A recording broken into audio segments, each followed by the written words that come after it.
So perhaps we can start. Dear attendees, my name is Igor. Today I'm moderator for this event, and I'm glad to welcome all of you here. In the next 3 hours, we will be raising and discussing essential topics of all aspects of remote work, from software to engagement and performance. I do believe that all of you can get new knowledge and experience from our speakers, and it will be a useful time for all of you. In case of any question, please send me private message via chat or by email. During the Q&A session, you can ask any question to the speaker in the public chat. We transfer them to our speakers. Thank you all for coming, and I hope you enjoy this conference. Before we start, I want to show you. Sorry. Yeah. So now I would like to pass the word to our first speaker. This is Anthony Leper. Please greet him. Anthony, we can start. Yes, great. This is presentation.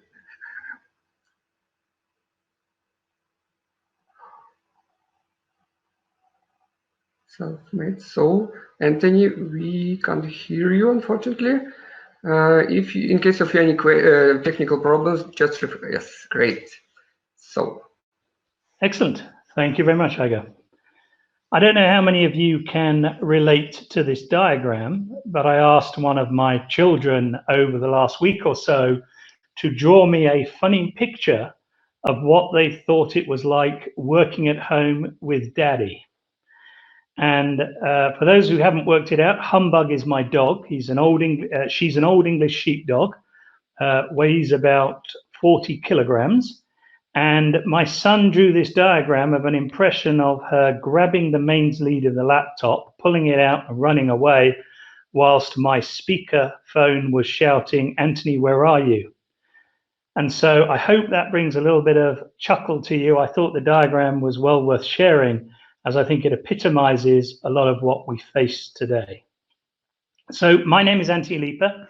I'm the Senior Vice President here at SAP that focuses on enterprise collaboration and business workspaces. How do we deliver an environment that helps improve the efficiency of workers? And more importantly today, how can we use that same capability to improve the efficiency whilst we maintain business with our workforce shut down at home? As we all know, obviously COVID-19 was announced from China. It was actually on January the 11th that the first person died from this disease, and it was announced by the Chinese. And of course, today we find ourselves accepting terms like social distancing, lockdown, as being part of everyday life. And truly, this has impacted everybody. There is no job anywhere that's not been really impacted by this environment, this change, this challenge to how we work. But of course, we do have to continue to work. Business must continue to be conducted. And certainly we find at SAP and also with many of our customers that they're now looking urgently for how we can help them and how other people, other technologies, other solutions can start to help companies to continue and maintain business continuity.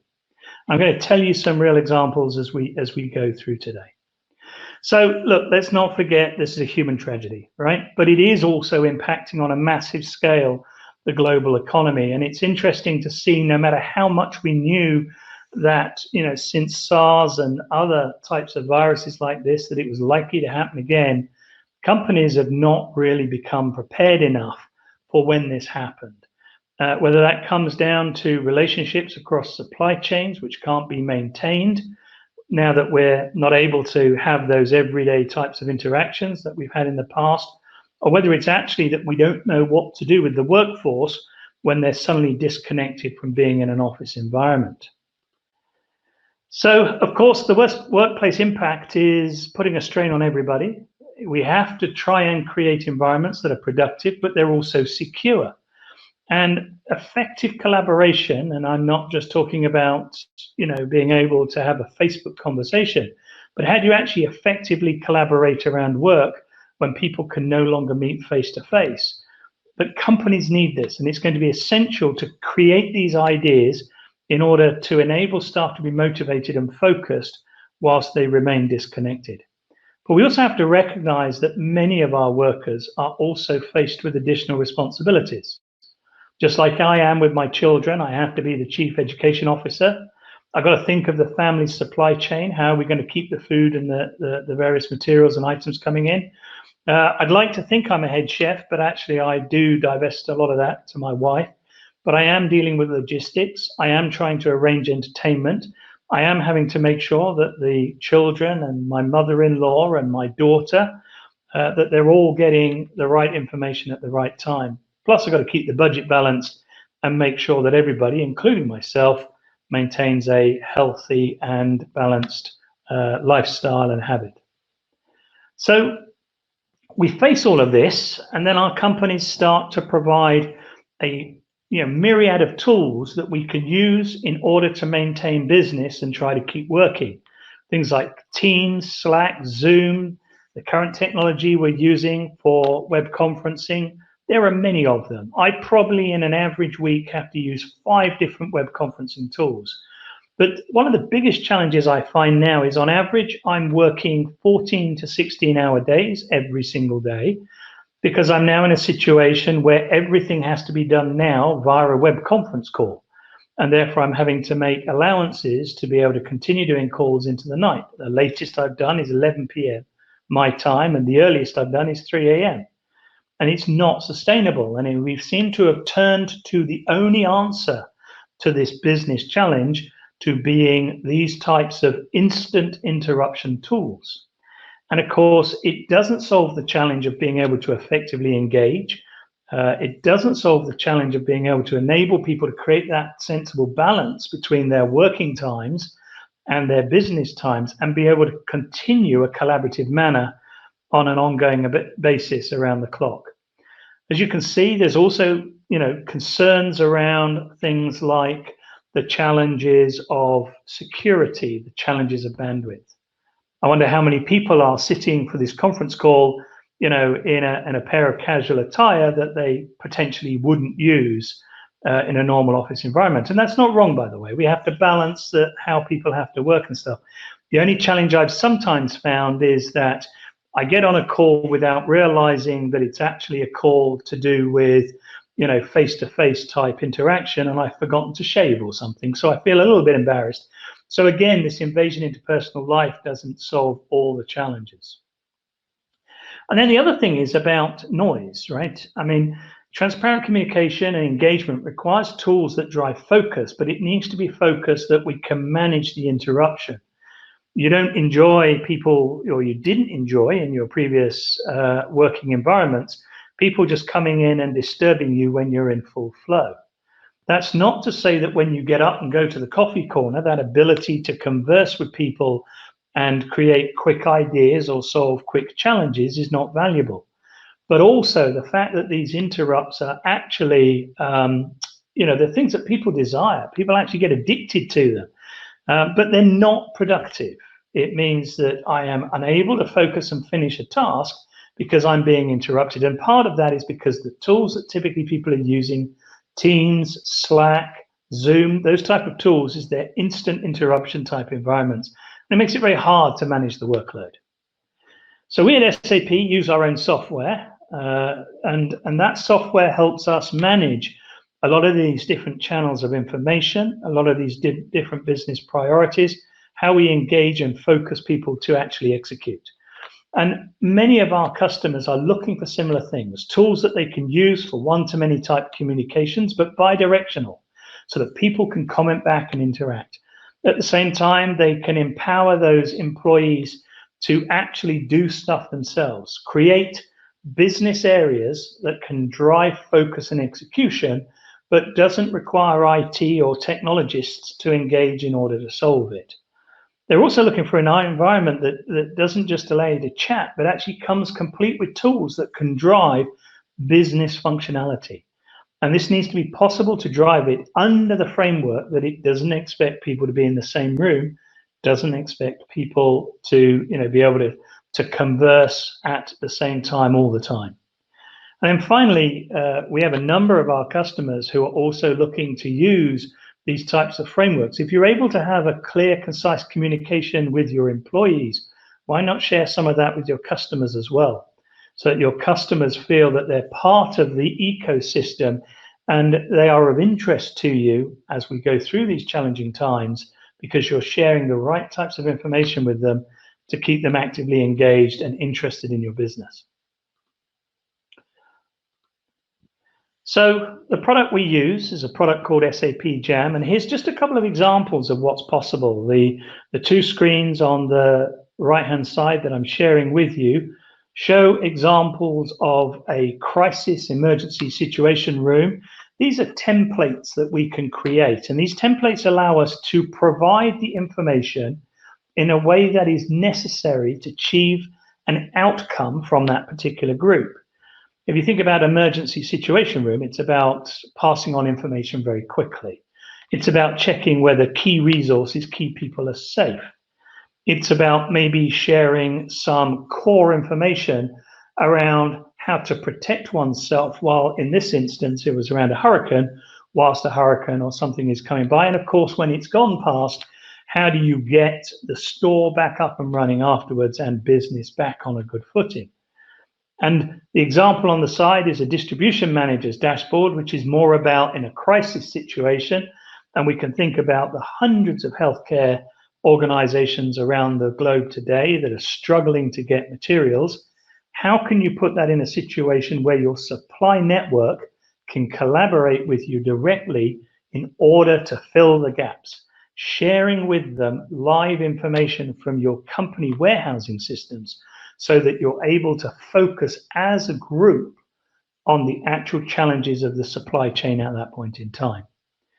We've been using this product out in the marketplace now for over 5 years, and it's seen to deliver incredible value to our customers, whether that's supporting sales, improving time to train people, whether it's about consolidating different technologies, reducing license fees, a number of benefits that you see included in this content. And by the way, this content will be shared, so feel free to leverage some of this information if you find it valuable.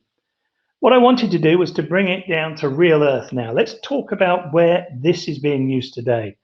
And there's no better example to talk about than how we're using it in SAP.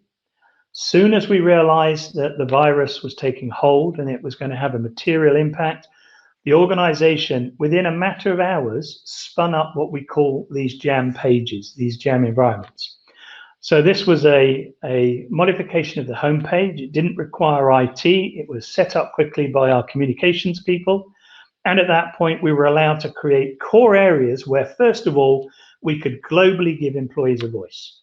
We started in the early days hearing on what was going on in APJ, what was going on in Greater China, and hearing from our people there. And certainly our focus at that point was more about helping them. How could we help them in a business continuity model keep going, keep being productive? Little did we know that 2 months later, we would actually be thinking of ourselves and our own more local teams, whether it was in EMEA, whether it was in the UK and staff, or whether it was actually in North America. And so the feeds and the content has continued to grow. This was obviously a screen in the earlier days, but this is a live area, which is constantly interactive, constantly making sure that people know what the news is. They're able to post their comments in Facebook-like features, so it's very similar. We've got people monitoring the feeds. We actually also use robotic technologies, chatbot type environments, that will actually, if somebody posts a question that's been answered before, it will actually answer it automatically based on answers that are given. And the way it knows that is because socially, we as the team can do things like mark best answers. So it's very easy for the chatbot to go, well, that was a good answer. It's been given before. I'll repost that answer, which of course takes the workload off people and again makes the environment much more responsive. So people can ask a question, they get an answer. They can see results from embedded environments like surveys. We at SAP have survey technology that's part of our portfolio. We can give them key links to better locations for content and information. But then we go further. There's an environment that's designed to drive work. So first of all, can I do things like make sure that when we create these areas, when we create what we call these groups, these workspaces, that actually I can check whether it's actually working. I might create an area that's designed for people to consume content, and I need to make sure that's easy for somebody to see. But if I don't design it properly, then people won't use it. And I can see that through all the analysis that we have available, such that I can start to refine.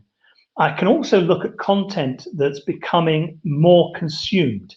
So how important is it to my audience?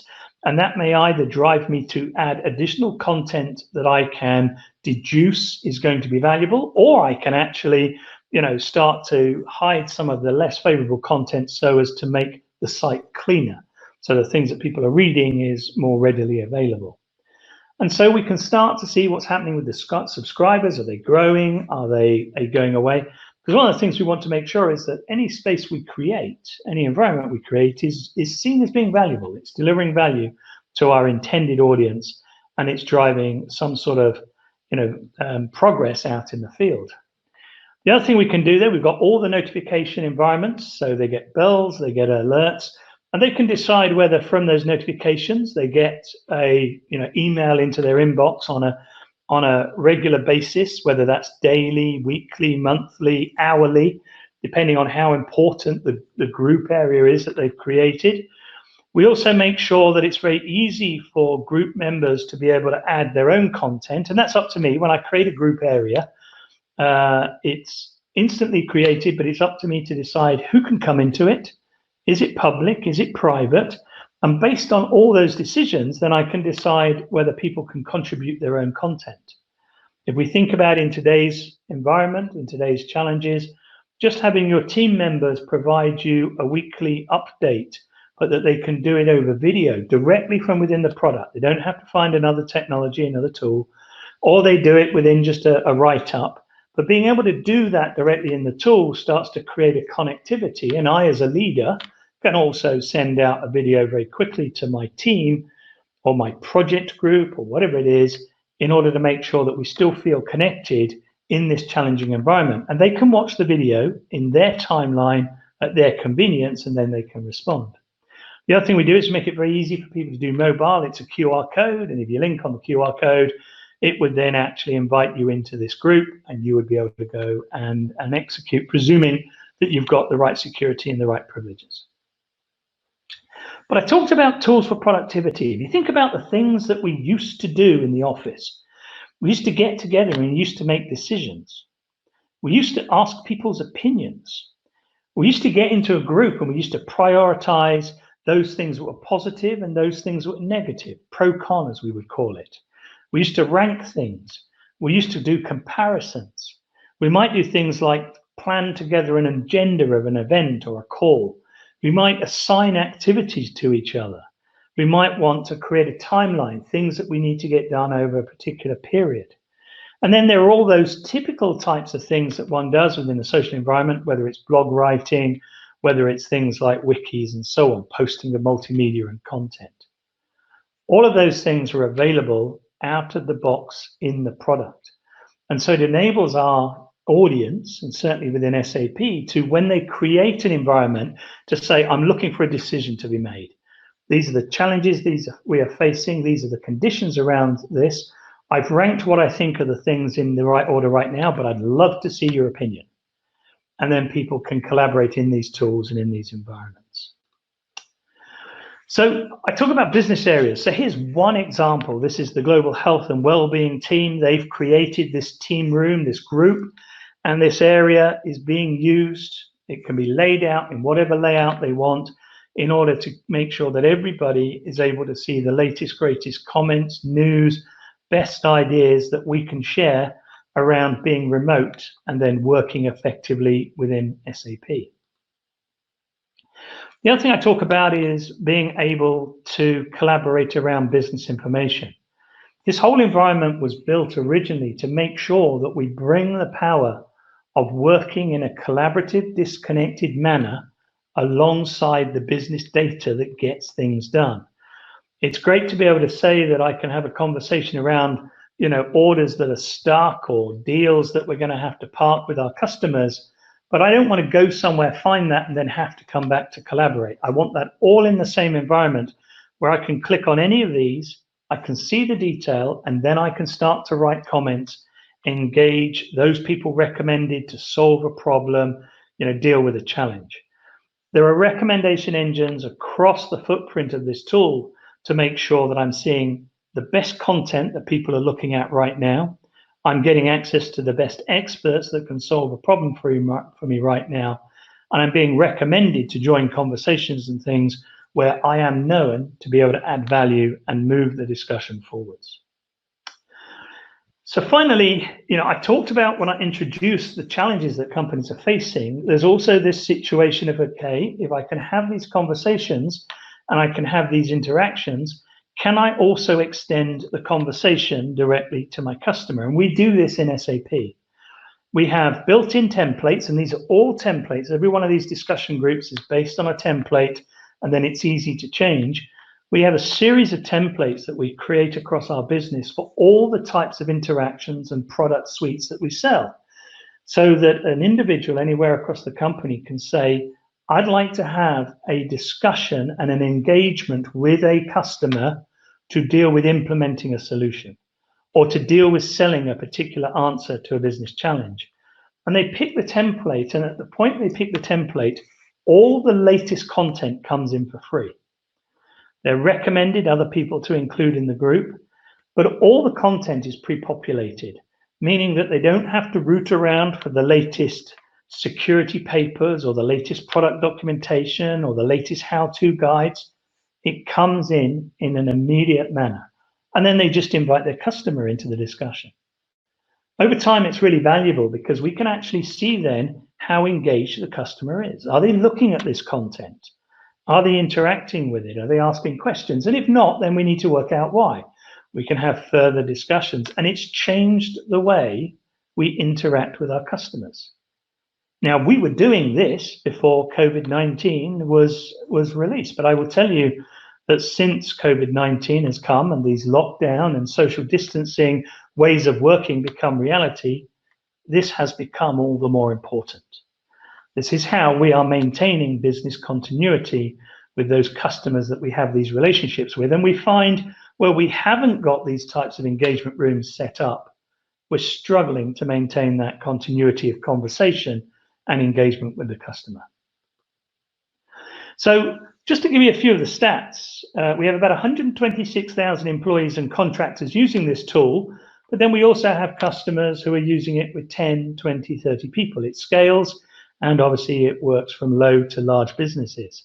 We actually engage with 354,000 external collaborators. That's either customers or partners who we bring into the conversations with our customers, or when we're trying to solve internal challenges. We've used it for mergers and acquisitions. We've used it for financial, closing processes. In fact, jam in SAP is a verb. Let's go and jam on it. Let's go and find it in jam. It will be in jam. And that is how this product has become the most used product across our business. 106,000 active groups, that's areas designed to achieve a business objective, and over 28,000 mobile users. And it does make a difference. In the first year we rolled out Jam internally, we saw a 16-point increase in engagement. And actually to SAP, every one of those 1% was worth a 50 million impact on the bottom line. And I can tell you companies who've seen 20% increase in bottom line sales by rolling these solutions out. So there's a number of benefits that are in here. You can look at them, you can see the value and stuff. What I'd like to do is to give you one final example of, real world customers in situations where suddenly they need to do things. We've had a bank in one of our customers who had a situation where customers were getting infected at a branch. The branch had to be closed down. The branch had to be disinfected. whilst the branch was closed down, the company was able to retrain the staff in the branch using Jam so that they could repurpose them and get them back out after the branch was cleaned with new safe working practices, both for the employees and the customers coming in, to re-get the business up and running. We also had another one, which was a retail company. This is a massive retail company, manages a number of customers that represents some 800 billion of revenue in North America. And they suddenly discovered, and as we all know, retail has had a massive impact, both positive and negative, throughout this disaster that it's had to address and solve. And so they needed a new way of enabling their members to come together, to communicate, to engage. But they also wanted to enable those members, those customers, to also be able to engage with their customers better. And they wanted to create an ability for everybody to share best ideas, answers to the supply chain challenges, all the decisions that had to be made in order to maintain the supermarkets being open and being able to support, in the end, the consumers that still needed to purchase food. So just to give you an idea of how quickly you can do this, and here's some screens from their environments that were delivered. We got the ability to switch the instance on. I got approval. We wanted to do this really quickly, and sometimes, things have to happen ahead of some of the, final legal processes that have to be done. But we turned an instance on Friday, the 27th of March. We got all the credentials set up. In parallel, we set the customer a task of getting together in teams with our guidance to create some detailed storyboards of what they wanted to achieve. On Saturday, we sat down with them and we planned out the desired targets, what the effort was going to be. And we also did a few of the sort of prerequisites that were needed within the system, such that we knew on the following day we could get started. So Sunday, they had a bit of a lie-in. It's a Sunday morning, 12 o'clock, the teams got started and they went through a tutorial build exercise where everybody could work. This was all done virtually because we weren't in a situation, clearly, where we could get directly up with the customer. So virtually, they did a whole load of training, on-the-job development of some of the areas in Jam. It took about 2 hours. And then the team divided up to go away for another 2 hours to work on their own in little work groups using, again, collaboration technologies, but being able to drive the creation together. By 5:30 p.m. on that Sunday evening, the team reconnected to review what they'd put together as part of phase one, and everything was in a situation where it was almost ready for pilot and rollout from the Monday morning. I can tell you some 2 weeks later, they're now running over 6,300 of their customer network in this environment, supporting them with urgent information, supporting their own team with tools that they can use to enable them to continue to work effectively remotely, and obviously, in essence, a way to deliver business continuity. So I'm going to open it up for questions. I hope you found that useful and insightful, and has maybe given you some food for thought. Iga, over to you. And then thank you very much for your presentation. It was very, very interesting. And I think you need to check your private messages, because I saw at least 2 questions, and my colleague Kate sent you all of this question to your private. Oh, yes. Good one. Yeah, leadership roles. That's always a very interesting one. So again, I have a global team. And so, clearly from a leadership point of view, there are people that I would interact with locally. And there are people that I interact with, all around the globe. And we use a mix of tools. And I want people to understand every tool has its place. So we're still using things like Zoom, Cisco web conferencing, etc., depending, time of day, what's available, Microsoft Teams. So we do a number of, regular cadence calls and everything else. But also at the same time, I have what we call a Jam group. So I manage my team through a Jam group. Within that group, they can get visibility into latest state of the business, latest priorities. We've been looking at bringing a solution to the market, actually, hopefully in the next few hours, again, to help some of our customers with a rapid start for using this product. And we've been writing some of the content and some of the FAQs, again, collaboratively in this Jam group, because my guys in America can post questions that they think they're going to get asked, or they've already had asked by members of the field, and I'm able to answer them the following morning. So we're really able to keep this sort of, follow the sun productivity on the content we're working. But I'm also using it to inspire. I put that picture up at the very beginning of Humbug and that.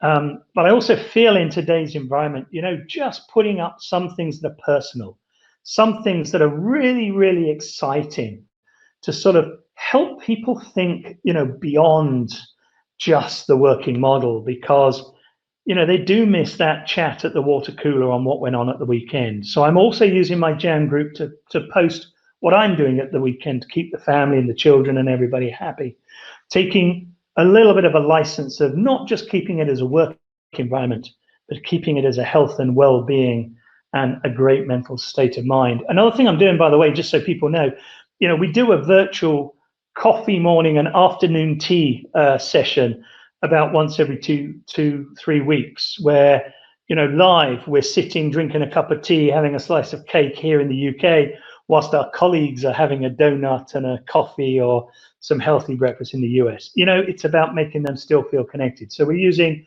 a set of tools.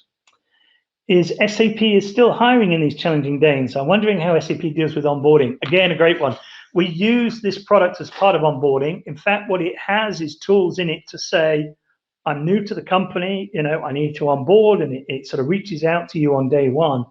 But it also knows from an HR point of view, the role you're doing, the team you're part of, the location you're working in, and it leads you to connect to all these groups and connections already that are going to be valuable to you.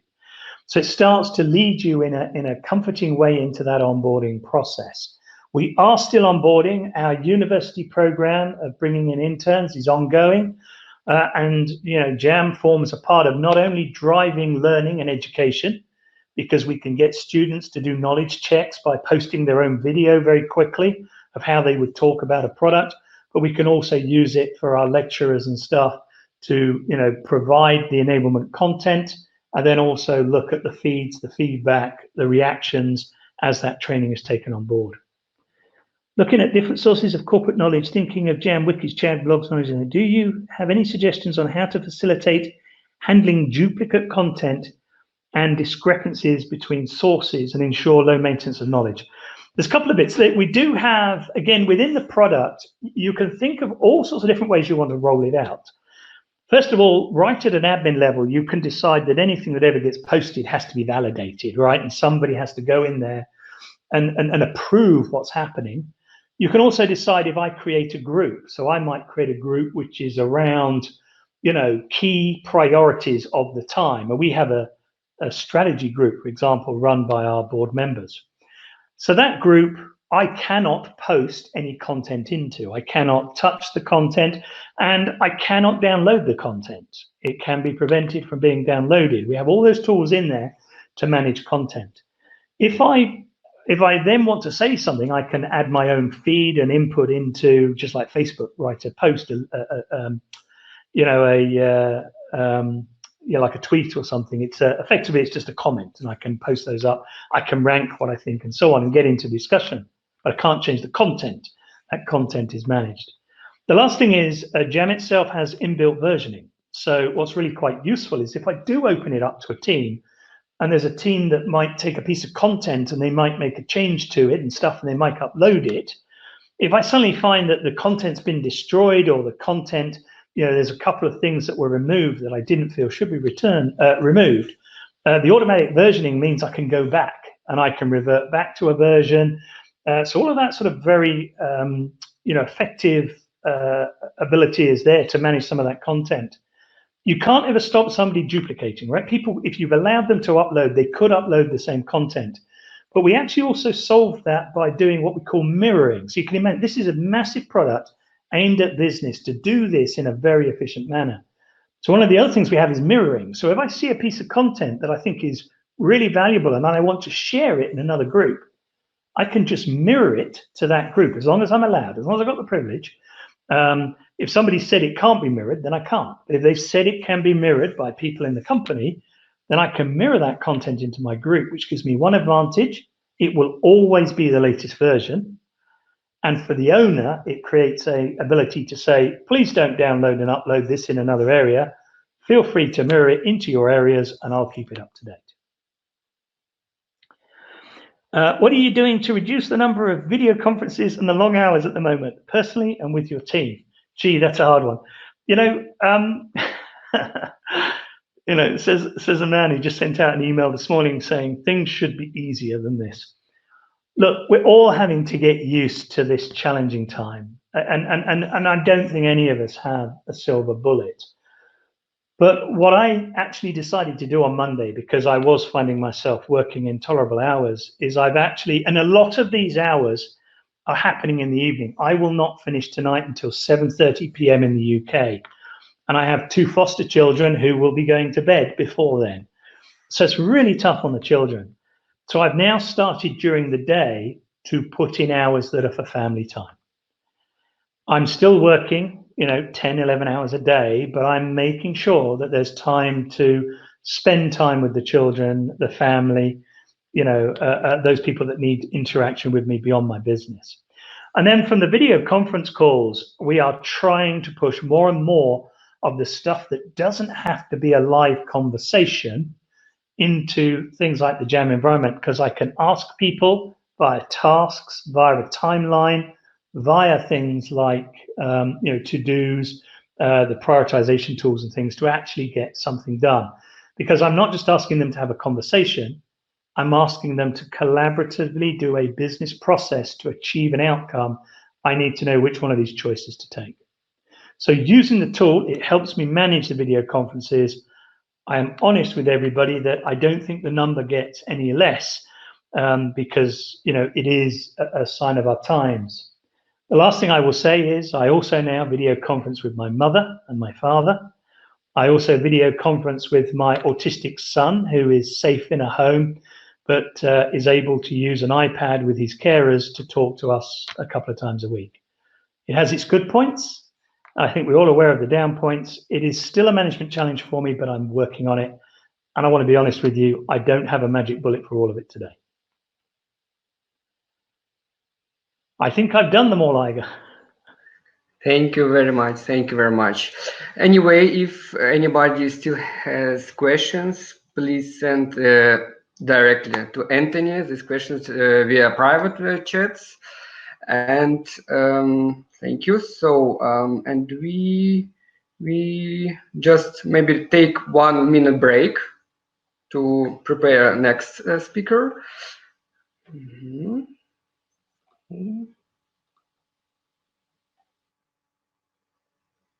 So yes.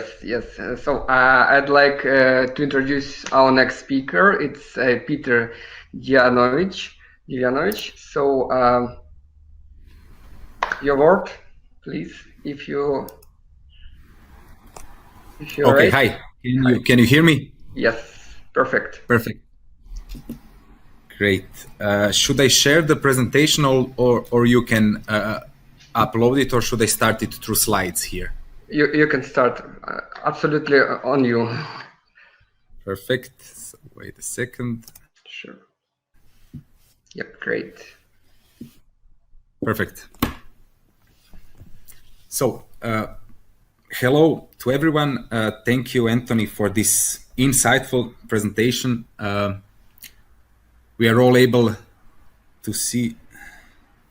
Sorry, can you see my screen or something jumped in? Yes, everything is okay. But this is, sorry, that's not the... This is sorry. So yes, again, thank you, Anthony, for the insightful presentation.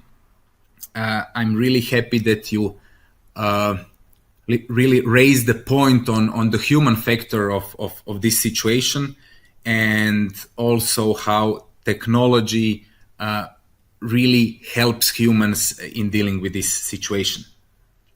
I hope that you and all your families are safe and healthy in this situation. And yes, to start off, so as we are all getting used to this online conferencing, soon we will forget that we had it differently before.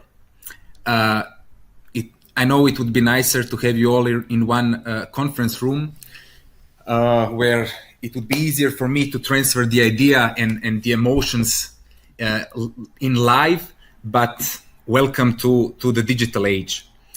And again, yes, this transferring ideas and emotions will also be the one of the topics of today's presentation, and it's maximizing remote team performance. Before I move on, just a short introduction about myself and what I do, just to get a scope of and the topic of my presentation even better. I'm based in DEKRA Arbeit headquarters in Stuttgart. We are a human resource company present in 20 countries throughout Europe. Here I'm in charge of digital HR solutions, and I manage different cross-functional teams throughout Europe. And directly I have a small team of tech developers programming the solutions, while these cross-functional teams, they integrate those solutions on their local markets and with their local colleagues. I report directly to our management board, which allows me to make some quick decisions and do the changes that are needed to be done to again maximize remote team performance. Yes, but before really maximizing remote team performance, let's start from scratch. So we will define, or we will read the definition of the word team. Even though I'm the part, and as you are part of many teams, both professionally in the sport team of the book lovers, etc. I want to remind all of us what is a team. I want to remind us because we often presume that we know what it is, take it for granted, and do something completely opposite in practice. For example, not communicating with your team in the right way or time. Then we forget to include someone and someone's skills that some other colleagues have. So, and we also do this all the time while still seeing those people every day as we share the offices and the buildings with. So if you cannot, if he or we or you cannot sometimes do it in the actual team and in your locally present team, how you expect to do it with a remote team? I want you to here to really think about it for a second. So here on the left, you can see the definition of team by Business Dictionary. They put it very well.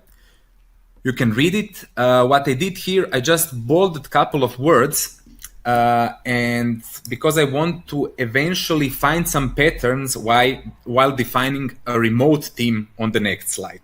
So the words surrounding the teams are the group of people, task, job, products, interdependence, responsible or responsibility, collective performance, work toward a common goal. It's one very beautiful definition. So now here's the definition of a remote team by Alchemy for Managers. We should also again read the bolded words together and try to compare them with the previous slide. So again, small number of people on this slide is equal to a group of people with the previous slide. Further on, common purpose and performance goals equals really to collective performance and working toward the common goal, again on the previous team slide. So, and so on and so on. The only thing that is different here with remote teams is that you have a flexible mix of stationary, mobile, and or other remote work environments. In order to make this possible and for remote team to maximize the performance, you should form a digital ecosystem. With a high number of remote and digital teams, and not only due to that, each company should be responsible for creating digital workplace for their employees. What does that mean? So what is digital workplace? Is it a hardware thing? Is it a software thing? which tools should we introduce? If we create digital workplace, does that mean that the normal workplace will perish? What about the team spirit? What about the collective? It's some thoughts that are, I'm pretty sure, and on everyone's mind. So here is the definition from Gartner. And when you read the definition and don't know about digital workplaces and the things behind it, from just reading, you can say it's very complex. And as definition is very complex and not saying exactly nothing directly, companies tend to think it's very simple. Maybe you ask yourself why. So because they think it's simple, they just need to purchase, integrate, and start using the best tools, softwares, and solutions. And they assume that their digital workplace or the people in that digital workplace that are part of it, they will adapt to it very easy, and in the end, as Gartner states, they will deliver better business outcomes. What they often forget when talking about digital workplace is most of companies are forgetting the culture, or to be more exact, digital culture. Without formation or creation of digital culture, your digital place, and both the local and remote teams, they will not be able to maximize their performance. Here, I want to show you now very simple and very transparent what we did in our company in terms of forming digital culture, and what showed us afterwards that it can greatly maximize remote team performance.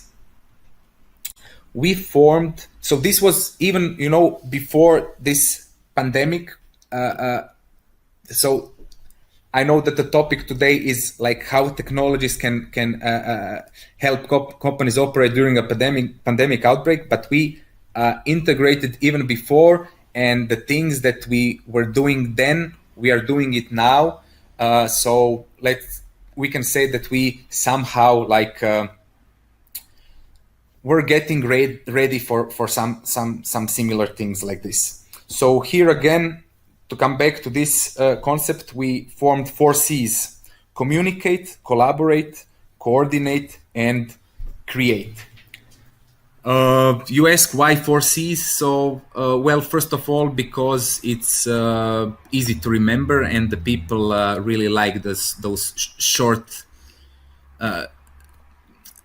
notions and short words, and they tend to remember it. Yes, and if you put it on the wall or in the digital world on the desktop, people can easily follow it. Secondly, with these, let's call them 4 pillars, we have covered almost everything what both remote and local teams need to apply in order to maximize performance and achieve organizational goals. On the following slides, very shortly and with practical examples, I will explain what each C means to maximizing remote team performance. So let's start with communicate. So we all know, even before this pandemic, that communication is the key. Right info at the right time, communicated in the right way, it really holds the greatest value. If you do not communicate, transfer the info, things tend to be slower and they bring down performance. First thing, which is a must for let's say, first tangible things. I want to really divide them into tangible and intangible things here. So first tangible thing, which is a must for remote teams in terms of communication, is infrastructure. By infrastructure, I mean which tools and devices do you use for communication. If you plan to communicate with your remote team only via email, it's better to not even start, really, believe me. You will get lost in thousands of mails every day coming from your external environment and your remote team or your internal team communication. It will be hard to follow it. that's why some tangible things which you can use, as Anthony showed on their own example and on their own product. I'm a big fan of all SAP products. You can also use, I will tell you on our own example, we use, for example, Microsoft Office. I communicate via Teams there for the corporate things. Also, we use Slack. It's very interesting that the whole world needed the pandemic to really start using those things, and those things or tools are on the market for XY years now. I even saw one very funny graphic which said like who is responsible for digital transformation in your organization. Then you could choose A, like Chief Technology Officer, B, CEO, C, Innovation Hub, and D, it was like COVID-19. So they said, okay, I choose D. So that's why I it's very strange how the people or the teams or the companies have all those tools at the hand and they're not using it. So on the side with Microsoft Teams, if you are working with the G Suite, you can use Hangouts. Meanwhile, all the CRMs and project management tools, they have some kind of agile communication extension. You just need to find what fits to your environment, both during the pandemic and after the pandemic. On the intangible side of communication, we have the vision. If your remote team do not share the same vision as you, there is no tools or devices that will help you maximize their performance. So it's pretty impossible now currently to meet your remote team. But before the pandemic, you could always organize some physical time with them, show them that you exist, like make everyone clear that you are all working toward the common purpose and the goal. It's very important also to keep the remote team involved. What we do is like we share some things that are just not project based. Show them that they're a part of a bigger machine, greater organization, but still, even though they're a small and incremental part, they're a very important part, and that a lot of different things on international basis depend on their performance. Second C is collaborate. Here we have trust, tools, and track. Three T's this time, so you can see our pattern here. This time I want to start with the intangible side of collaboration, and this is trust. As it is the core of almost everything, every relationship, great collaboration is also based on trust. I want to elaborate here more on that because I often hear that, or I see and hear from a lot of people in the local and based in office, like they say, "Oh, people at home, they are not working," and it's like their own argument why remote teams or home office teams are not doing the best to their expectations. Rest assured that in my very, let's say, short lifetime, I saw a lot of people that were actually in the office, not working, but watching movies or scrolling through Amazon or searching for the best vacation deal. Do not get me wrong, I have nothing against it. As a matter of fact, if I have trust in those people, that they will finish their tasks in agreed time and perform as agreed, they can scroll for the best vacation deals the whole day. If they will work in the morning, in the evening, how will they organize their times? Especially now during the COVID-19, as Anthony, you said it perfectly, things that I used to do in the morning, now I do in the night. So we should learn how to adapt. And again, this is the thing with the collaboration, build trust in your remote teams. In terms of tangible side of collaboration, again, we have tools. If you still haven't Googled, just Google it now, online collaboration tools. You will be amazed with results. Find a tool really that fits your business ecosystem. Some big and more complicated tools are on point with the larger organizations. But if you are a small team, a small startup, or you have some entrepreneurial activities, you can use also a wide range of tools available on the internet. I personally use Planner as a part of Microsoft Office 365 for the corporate things, and also use Trello for managing my remote development team, as it's easier for us to connect some applications that are not the part of the Microsoft ecosystem. Yes, these tools allow you or allow us the third T, it's track. We want to track the performance of the remote team members and see how they keep up with the action plan.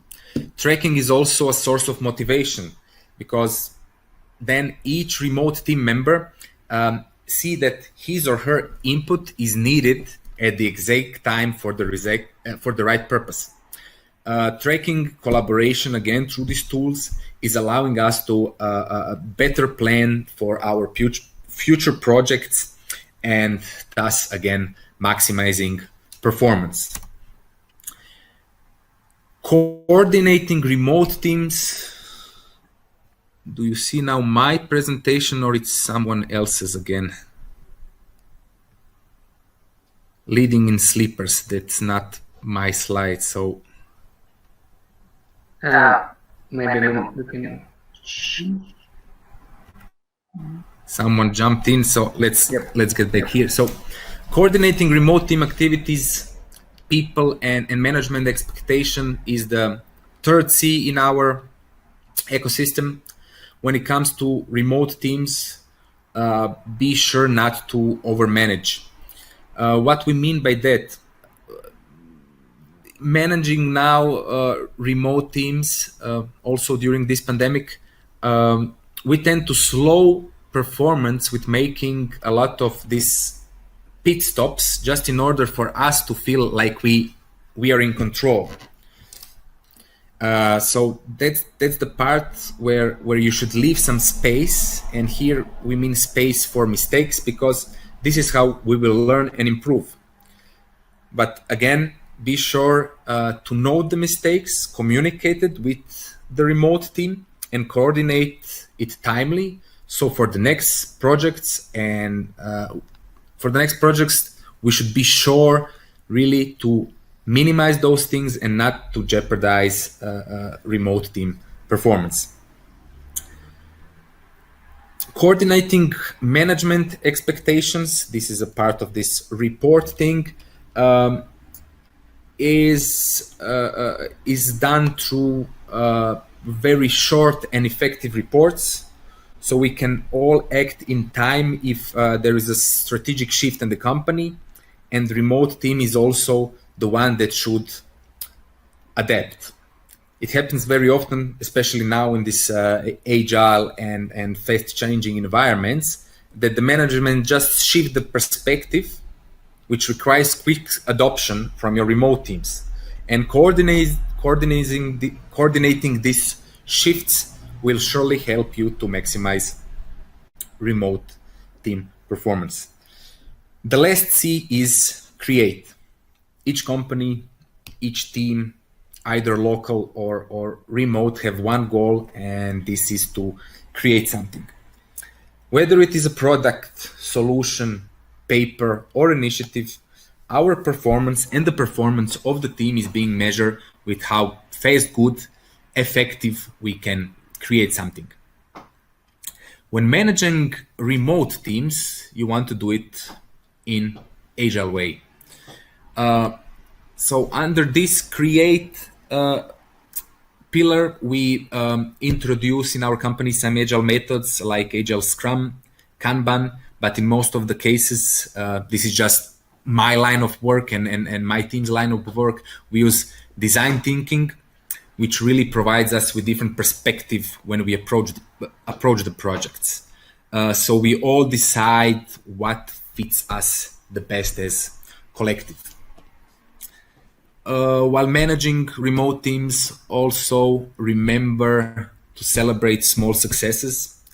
It will provide your team with the satisfaction it needs, as they will know that we are one step closer to our final goal. Because if you have, like a project that lasts for 1 year, half year, 1 year, if you just wait for this moment to happen that you get your medal or like a big congratulations, that time could never come, maybe never comes. So it's very important to celebrate small successes there with your remote teams.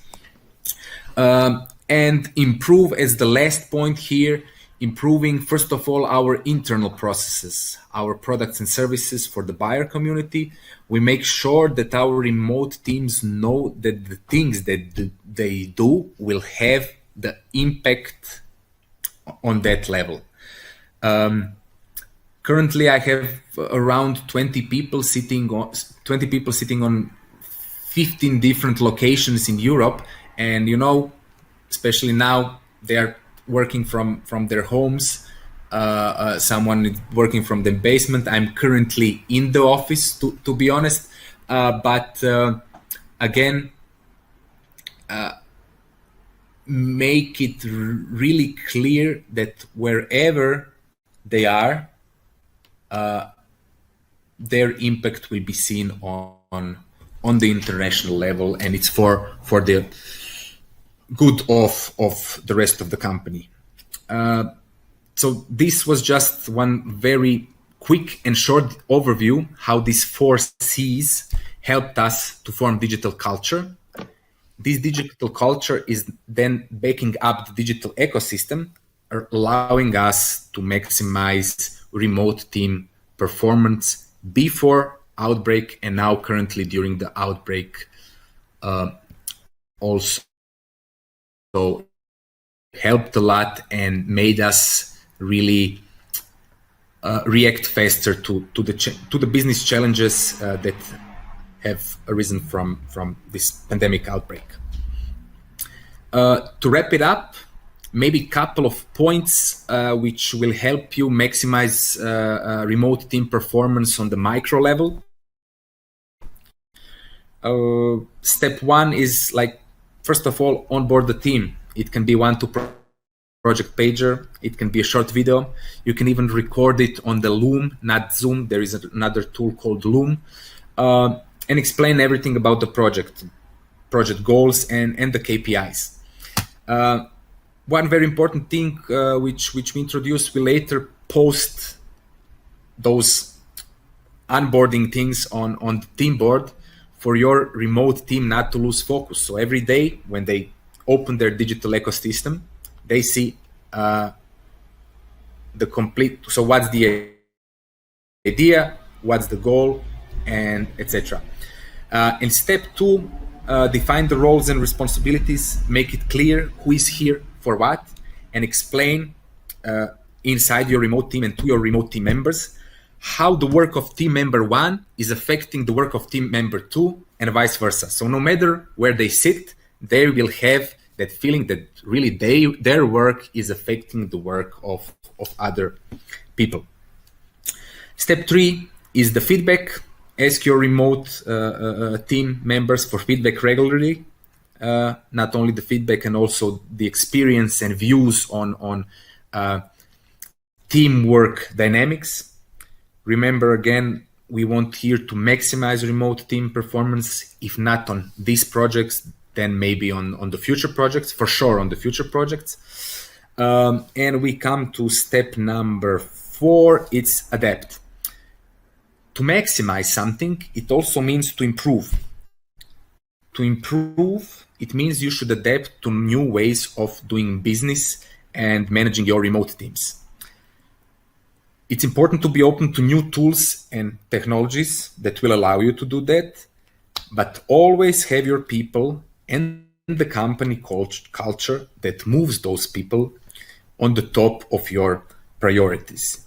That are the learnings we had pre this epidemic. We tested it now in the last one or two months, and it really, I'm here completely with Anthony. There are a lot of tools which are making noises, but this human factor, this culture factor, or building the digital culture factor for remote work and maximizing that performance and maximizing the remote work team performance is a must and should be a top priority for every organization. I really hope that this couple of slides sparked some ideas and you could identify yourself or your team with some concepts and initiatives here. I would like to see if there were some questions now to answer here. Yeah. If Just private not, chats. you can There ask are free way questions. later. Okay. So have you noticed the productivity dropped so far? If yes, did you find any solution to fight it? Again, during this pandemic outbreak, there is an overall drop in productivity from our clients. Again, we are a human resource company. If we have a client which is using our services of temporary employment, staffing, and recruitment, and if they had a drop in productivity, we will also have the drop in productivity. So we will both drop. So it means like we never noticed the drop of productivity of remote teams, because now this is a specific situation and we adapted our productivity to the overall drop in productivity. When it comes specifically to my team, as we are developing digital HR solutions, we have increase in our productivity, because a lot of clients that said before, oh, I don't need an international tools for managing HR projects, I can do it by myself locally. Now they ask us, they want to integrate it and some other tools that we have in our portfolio. So personally, in terms of my team and this digital HR solution portfolio, we never saw a drop of productivity. It increased, but again, to our core business, there is an overall drop of productivity from all the businesses and economies, and we just align to this overall drop in productivity. Yes, I hope this answer your question, because it was a very big point in making some decision of how and where should people work. And again, back to this trust, we should trust our people that they will really perform in line of the productivity levels that we expect them to perform. How to tease a team together, online games, team quizzes. Yes, good ideas. I don't know if you do it personally, but what we do, we have I have personally a young team, so most of us play some video games, so we just create a campaign and play video games together. It sparks the teamwork inside the team, and as I said, again, we are just not showing the business side of how technology helps us, but we also playing the video games together through Steam, and we really build the team spirit that way. In terms of quizzes, we often forward some interesting things with each other. Either it is a quiz regarding to the current project, or it's a quiz just to see how they see and have views on different things. We have in-house developed survey platform, so we immediately created a home office support survey, which where we asked our colleagues how they do from home, what they need to get an overall overview, because there is no sense to make some decision or to make some initiatives if we don't know the status quo or we don't know the situation. So yes, again, we play video games. We have regularly we forward quizzes and in-house developed tool for surveys and questionnaires help us a lot in this situation. How do you track employees' daily productivity? There are some online tools where you can track the productivity when they logged in, logged out.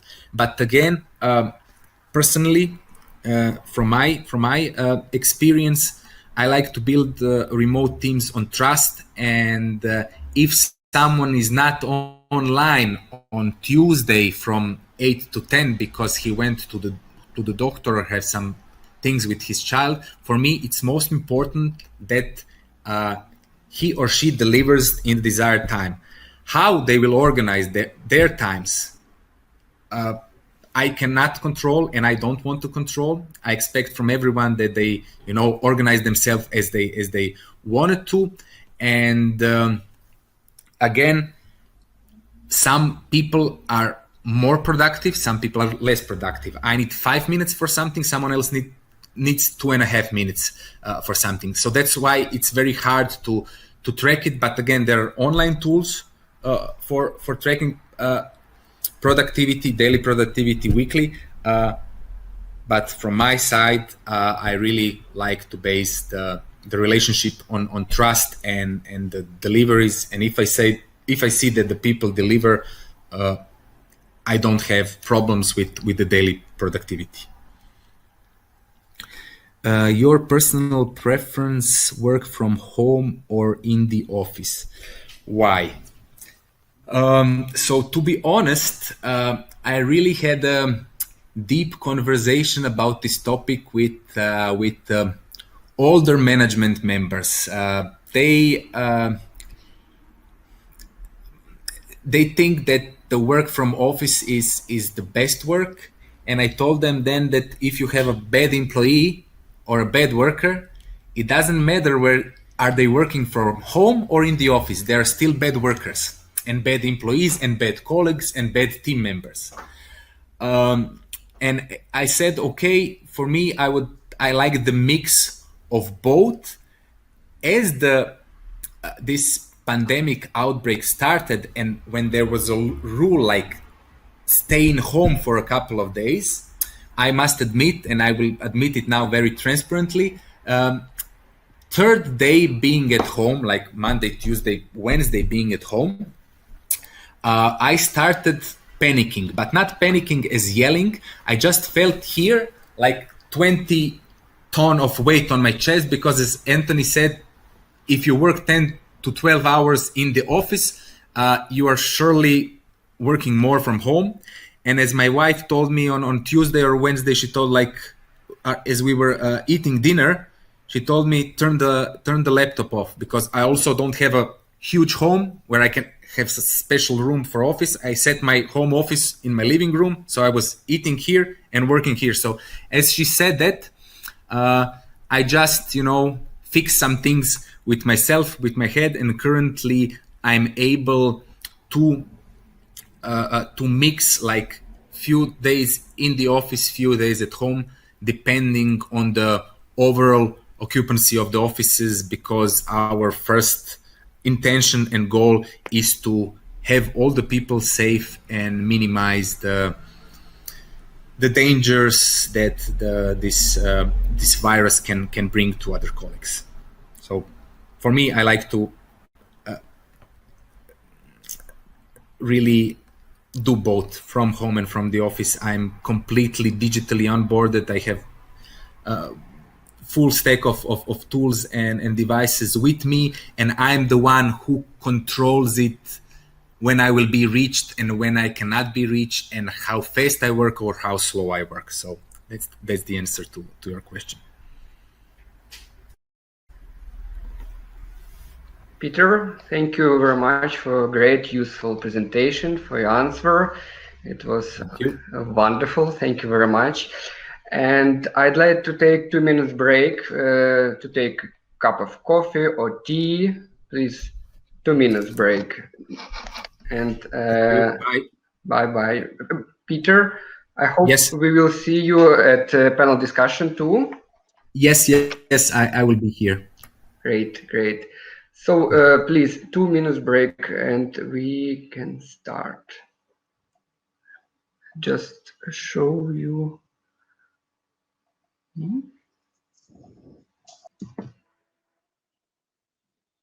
Good. Okay.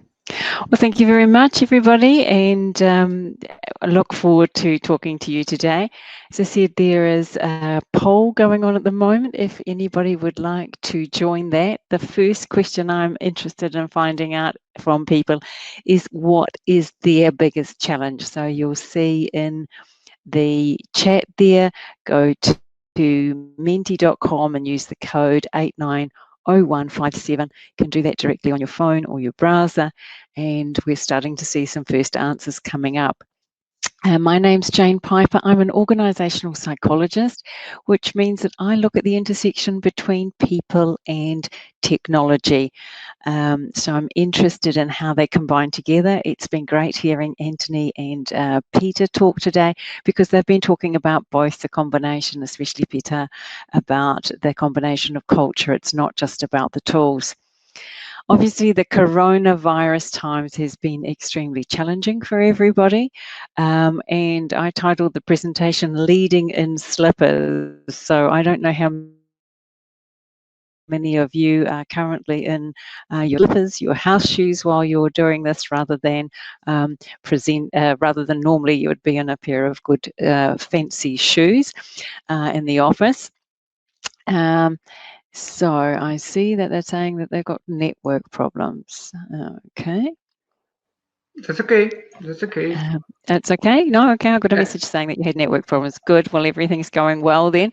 Let me then jump to see what people's answers are on the poll and see how people are feeling, what their biggest challenges they are having. So I'm seeing on the screen here, I'm seeing some people have, the biggest word means that challenges with leadership skills.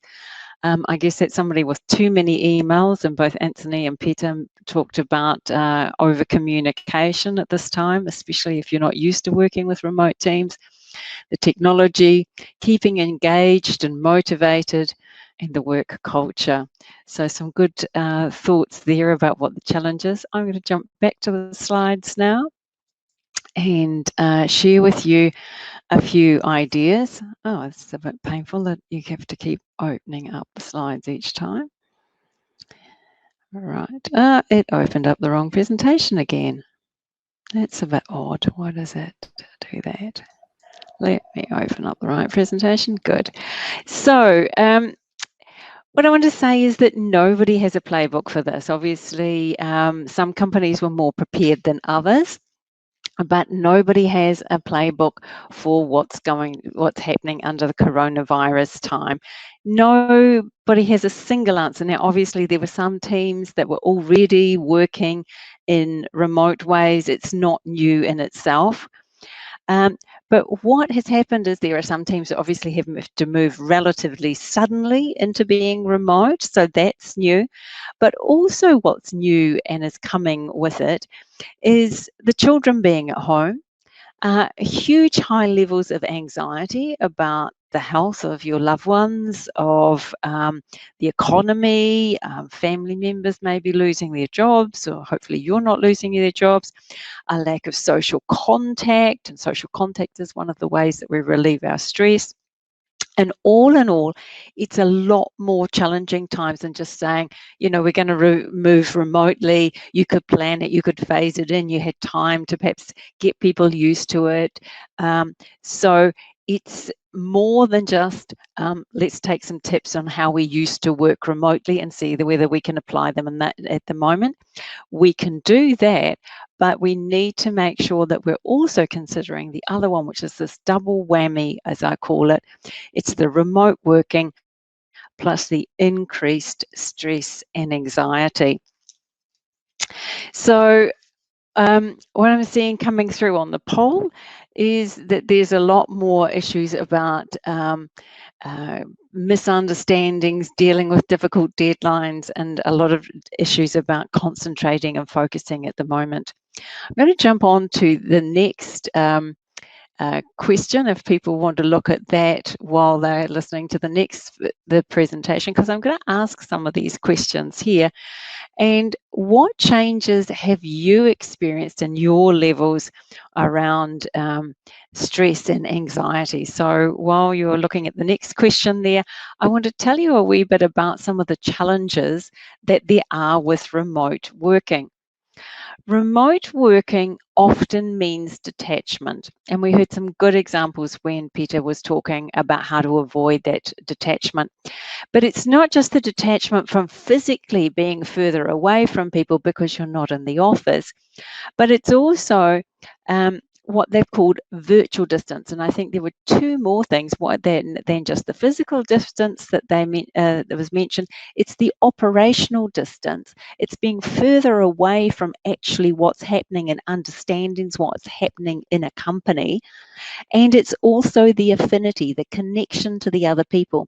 So if you've had teams of people who are connecting together and working together, and they have never actually physically met each other, do they have a clear understanding of things? So we heard some good examples there also from Peter, where he said, onboarding, it's really important to bring people in and make sure that they understand the mission, they understand how things operate, what sort of meetings you have. That's extremely important, because without that, with having the physical distance, as long as having operational distance and affinity distance, what they found in poorly managed remote teams, where they had all those distances in place, that they showed 90% less innovation in their behaviors. They had 80% less trust, and they were 80% less cooperative. And without a surprise, that meant the overall project success was 50% down. I'm actually surprised that it's not more than 50% down, actually, when you consider all that lack of innovation and trust and cooperative behaviour. So I want to now jump over to my screen again, which will obviously cause that wee challenge with that, because I asked you these questions that I'm going to show in the next slide here. I was asking you how you are feeling. How happy are you with your work-life balance? And it's interesting here, we're sitting, because it's out of 5, it's around 50%. People are happy with their work-life balance. They're saying their stress levels are about 50% as well. And we're seeing motivation. We're actually seeing that people are saying that they've actually increased their motivation. So if we're going 33%, we're looking around about 65% roughly. And autonomy, that people are feeling happier with their autonomy as well. That's about 60%. So that's interesting. I'm just going to jump back to the slides again. And share with you another survey where we asked basically these questions here. And what you can see here is stress and anxiety, they are increasing. This was a survey done in the UK of around about 400 people who had suddenly had to work remotely from home. And finding about 50% are not happy with their work-life balance, but on the positive side, it means that about 50% of people are. So there is a general feeling, a lot of that people are busier, and it is taking a lot of this general overload feeling, but the actual ability to manage their work-life balance. Some people have lost 2 hours of commuting time if they were traveling a lot. So there's mixed feelings on this. There's obviously quite an increased level of anxiety, as I was saying, about health and the economy, and all these things can be worrying people at the moment. I mean, it would be surprising if you weren't worried about some of the things which are going on at the moment. Then we're finding that around about 37% of people are finding that working from home was more motivational. What's interesting here compared to your answers, which was around about 65% were saying that they were finding they were quite motivated. That means that there's 63% of people who are finding that they're not as motivated when they were worked in this survey that was done. But what's really interesting is how many people were enjoying the additional autonomy. So you can see there with the numbers there, 67% are enjoying additional autonomy. And so this whole idea, there's a lot of companies who might have said, oh, you know, we don't want to allow people to work from home. We need to be supervising. Our work doesn't lend us to this, was all an excuse for sometimes not giving the control and the autonomy to the people to actually do their jobs themselves and manage their jobs themselves. So that's really interesting to see, and it's quite well aligned with the results which have come through on the survey, the polls that you're filling in there. So thank you for that. So we've got this double whammy. We've got the remote work coming in some cases quite suddenly. We've got the increased stress and anxiety. So what I want to share with you in the next few minutes is 4 tips of what you can do to actually manage this in a different way when you're leading a team. And the first one is keep it human. We have to socially distance ourselves to keep ourselves healthy, but we don't need to be socially distant. And so make sure you're making the time to catch up with your team in a real conversation. It is so easy, even when you're in the office, but it is so easy never to ask that question of, how are you feeling? How are you managing with remote work? What is your stress level at the moment? And I'm not saying that you need to ring all of your 10 team members up and spend 10 hours on the phone, but you do need to have some personal contact and be checking in with them, especially at these times, to find out what is going on and make sure you keep it personal. I enjoyed Anthony's slide to start with, where he shared this personal picture that his son had drawn. And then he talked about he was posting more photos when he was sharing about his weekend and things. It is a time to try and keep things more personal at the moment, because we're missing that chat that we would normally have in a coffee room or something like that, where we are sharing some personal information. So especially with people who you don't know very well, not having some or sharing some personal information. So share some personal information, get everybody to share a little bit of personal information. One of the teams I worked on, what happened was that we were all working from home, and somebody's cat jumped in and was walking all around the desk. We all laughed, and then everybody said, oh, look, my dog's just down on my feet here, and put the dog up and showed him. Somebody said, I'm going off to get my cat, and bought this super huge cat. And anyway, we were all looking at everybody's pets, and it was really actually quite fun. I mean, it's a team that I've worked with now for around about 2 years, but it was fun to see more personal things and to lighten the mood in what is a really serious time, because we were dealing with some very serious issues in the pharmaceutical sector about how we can actually help communicate some issues around this COVID things.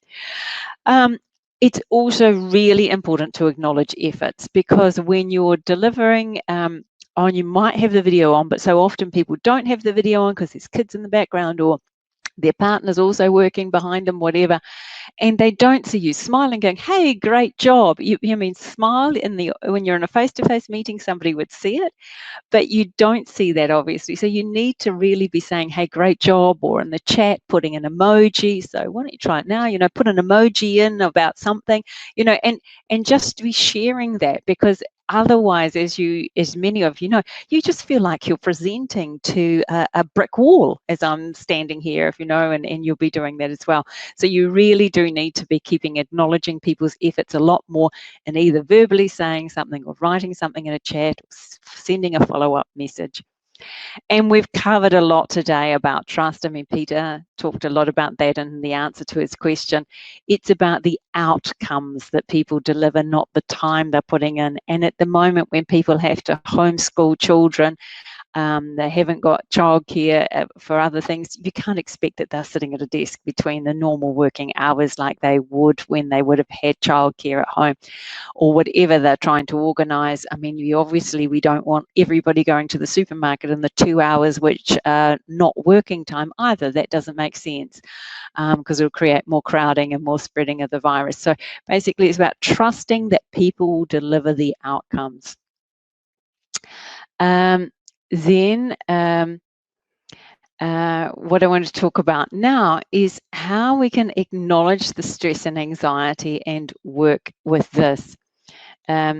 So basically, on the stress and anxiety side, it's really important in a crisis, in any crisis, that as a leader, being calm is contagious.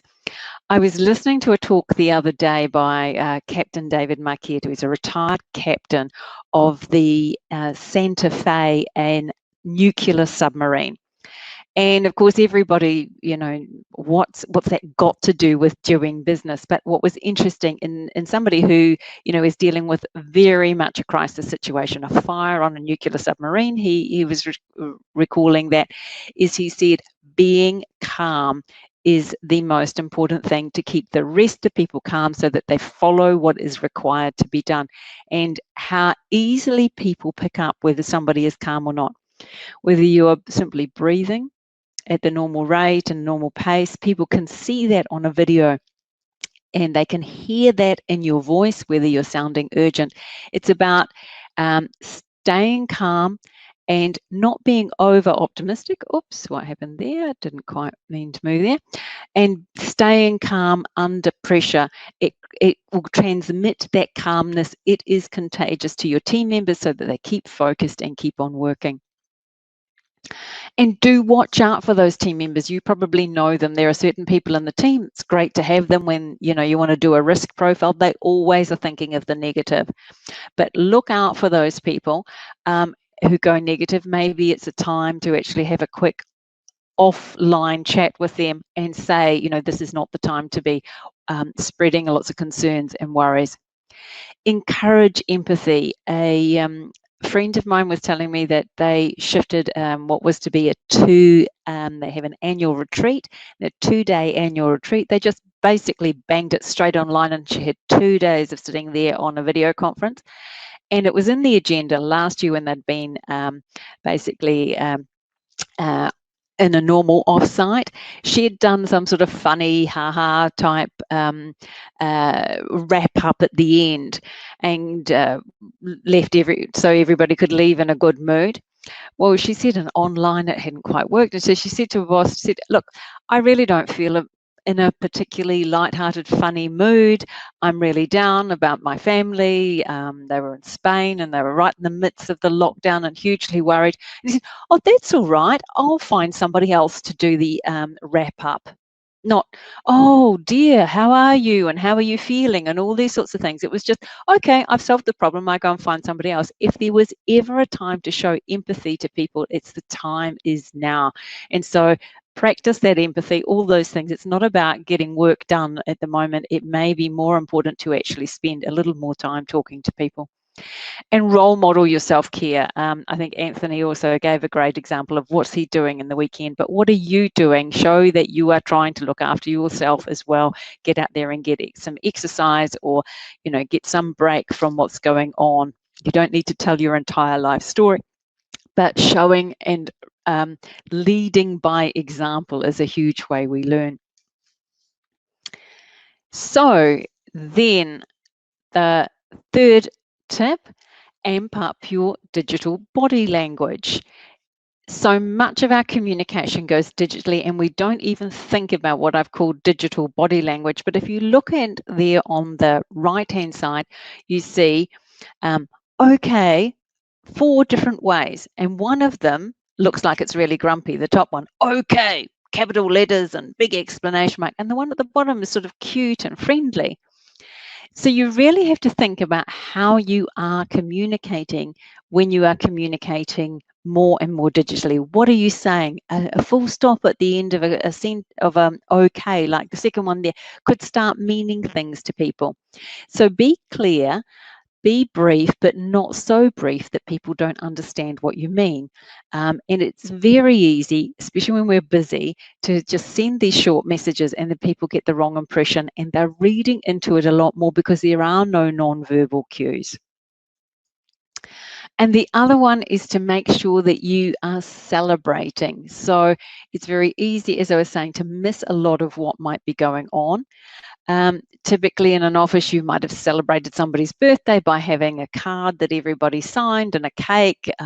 What can you do instead? How can you have a virtual card? How can you send them a meme with a birthday cake with candles lighting on? Don't forget all those things that you might have done to celebrate and recognize people, in addition to them as people, in addition to progress that you might be doing for your projects. And you're saying, yeah, hey, we got and achieved something with our projects. Make sure you choose the right channels to communicate. We've heard a lot about different channels and opportunities today, so I'm not going to go into that. But the right channel there, I heard a horror story where a company in America basically laid everybody off, like it was several hundreds of people. They basically laid them off by they booked in an hour-long Zoom call, and the title was coronavirus. They had all these hundreds of people join this call. The call lasted less than 10 minutes. Some of them were still fighting to be able to actually get on the Zoom call because there was a connection problem, and they missed the announcement, which had taken, less than 2 or 3 minutes, basically firing them all on the spot. That clearly was the wrong channel of doing it. It's the same way as you say to your teenagers, don't break up with your girlfriend or boyfriend with a text message. There's the wrong way that people are using these channels these days. So make sure you're thinking about what is the best challenge here, and establish some norms and routines about how you can effectively get work done. And if they weren't established to start with, then now is the time to put them in place. So like if you have an hour-long meeting and the first 20 minutes is supposed to be a review of what had previously happened, and the next 20 minutes is a discussion, an assessment, and then the last 20 minutes is discussion and decision. You need to clearly establish those rules for people so that your meetings can be more structured and more organized than you could get away with where you could see that in a face-to-face meeting. And you could see when people could see when they were talking too long, if they know how long they've got.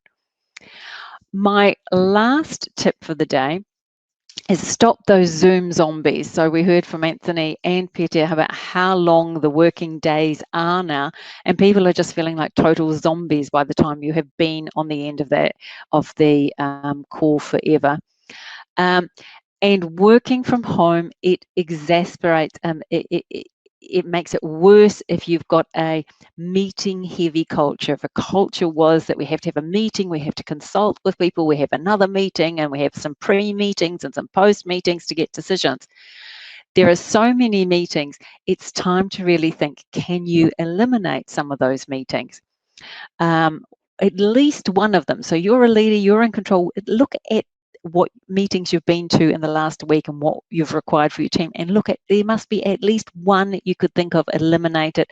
Your team will thank you. You'll thank yourself as well. Try cutting your meetings by 10 minutes each hour. I mean, there's one thing when you see somebody who's running down through the office going, I'll be there in a couple of minutes, I just need to pop to the bathroom or whatever. You can't do that on a video conference. So make sure that one way to do it is basically start the meeting 5 minutes past the hour and finish 5 minutes to the hour, so people have time for actually having a natural break. And the other good reason for starting 5 minutes past the hour is that everybody's trying to start on the hour, and all of a sudden the bandwidth goes crazy. And break up long meetings. You can't do a day-long meeting, a day-long virtual retreat like you used to be able to. You need to break them up. It's especially good to break up discussion and decisions, and that was whether you were doing face-to-face meetings or remote. But the research shows that if you have a discussion and then you have a decision in the same meeting, what happens is people don't listen to the entire discussion. They make a pre-decision, and then they can't, and they may have already made their decision while the last people are still maybe giving their views and opinions. So those were my ideas and thoughts there. I have one last question for you before we move into Q&A. So nobody has a playbook for that. Let me just switch to sharing the screen again and see what people bring up. Nobody has a playbook for this. So why don't you share one tip on how you've made working from home better for your team? So I think getting the crowdsourcing some ideas here. So look forward to seeing that as we go into, I'll start with some of these Q&As. I go to chat private. So, okay, I don't, is there any Q&A, Igor? Sure. I saw at least three questions for you. Okay. And maybe you just give some time to answer for your question through this site. All right. Okay. Your presentation was so proactive. It was very active. Okay, so I'm going into, okay, maybe it was new questions there. That's what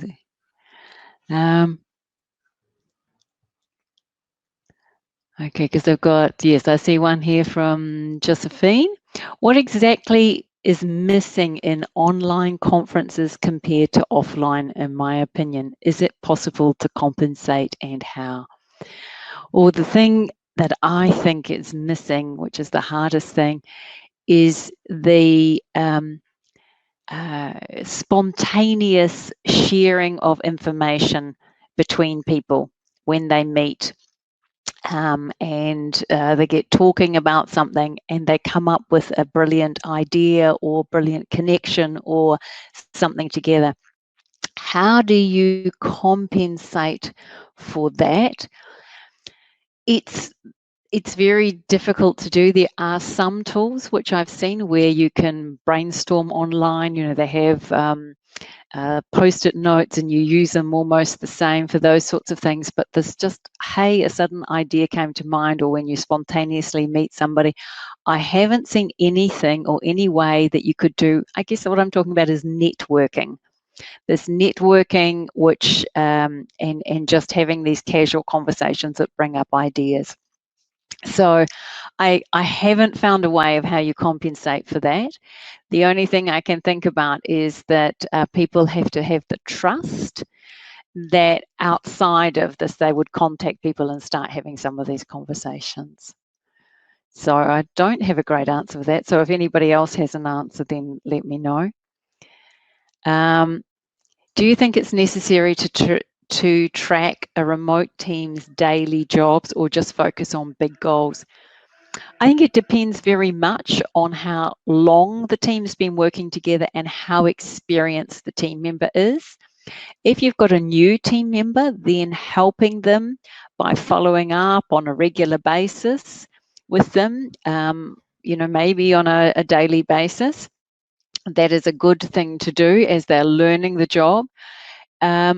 If they've been in the team for a long period of time, the team's been working well, they understand the big goals, and then just see how they're achieving, I would leave them to it and look at, as we saw, people are enjoying having more autonomy at the moment. So I think it depends a lot on what stage of learning and what stage the remote team is. What, in your opinion, is the right metric for remote working, hours or tasks performed? So that's from Kathleen. Good question. I actually going to say neither of those. I definitely don't think it's hours. It's what you produce. So it's your outcome, and that doesn't necessarily mean the number of tasks you perform. So it's whether you've achieved what you've been required to achieve, whether you've got one big task or many small tasks. Jane, excuse me. Could you check, please, your private chat? Because I think... Okay. Do you think I'm answering the wrong questions? Yep, I think yes, but I don't understand where you You see, Okay, So, I've gone to private chat, mhm. and all I see is a list of who's attending. And check please Kate messages. Kate's messages. Okay. Okay, then so we've got one from, I think I've answered that one from Kathleen. Then was David's question, how do you organise the right environment at home to be concentrated? Oh, my favourite question. It's all about creating boundaries. Now, I remember Peter said that he didn't have the biggest office, so it sounded like when he was eating dinner, it was also his workplace. So if you've obviously got the space that you can create something, your spare bedroom or something like that, to be your own space, but that's great. That's a wonderful luxury to have. If you don't have that, I suggest you try and keep working in the same space. Even if that means that you have a box that you put your laptop in, you put your phone in, you put all your papers in, and you take that box, and then when it becomes the dining table, instead of that, you go and put it in a corner of the room or something. But basically, the idea is that you're trying to create a mental and physical boundary between your workspace and your home, so that then there's a time where you can say, I've switched off work, I've turned off that computer, I've put it into that box, and I've put that box away, my work is away. Now you can do that if you've got a room. I've closed the office door mentally, and I think that's very important to be able to do that. So that's how we would organize your home environment. I certainly don't suggest what some people tend to do. They're on their phone in the bedroom answering emails, they're on their phone, they're sitting there watching television in the evening, and they look at their iPad and answer some more work emails. When you drag work all around your house, all of a sudden there's what they call attention residue. Basically, when you go back into that room like your bedroom and you're trying to relax and go to sleep or do other things in your bedroom, whatever, you're suddenly back in the work mode because you remember answering and work email there. So try and keep your work concentrated into one space so that you can concentrate. Obviously, there's a lot of other things like, try and keep the space quiet, try and turn off all distractions. Some of that a little bit difficult and to advise when you've got kids at home. If people enjoy more autonomy, then they should be able to balance their work life. That's a good comment. I guess that's not a question, but yes, you would assume if they have autonomy, then if they weren't overloaded, they should be able to choose when and where they are working. Okay, then Kathleen comments, yes, this firing people over Zoom was by an American scooter company, Bird. What's your thoughts on the action? Was it done properly or fairly or incorrectly? Not happy about that, or I would say that was a pretty bad choice of communications, and I would not be sort of supporting a company if I was the consumer of who treats their employees like that. And what to do if you see that your employees are not working in full. This is where the same as if you were working with people face to face. It's time to have that chat with them. The first one is to have the chat and find out what the issues are and why they aren't, and how you can assist to help them, which may be more limited. Is it that they lack the training or the understanding, or they've got too much noise and distraction? What is the issue at the moment, and try and identify that and solve it.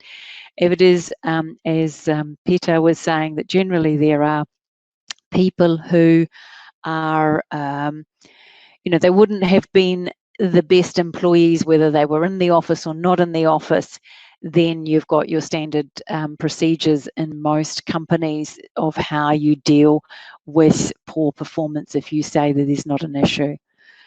It's not an issue of the time and the moment that you can help solve. So say, for example, it's an issue about finding some quiet space to work.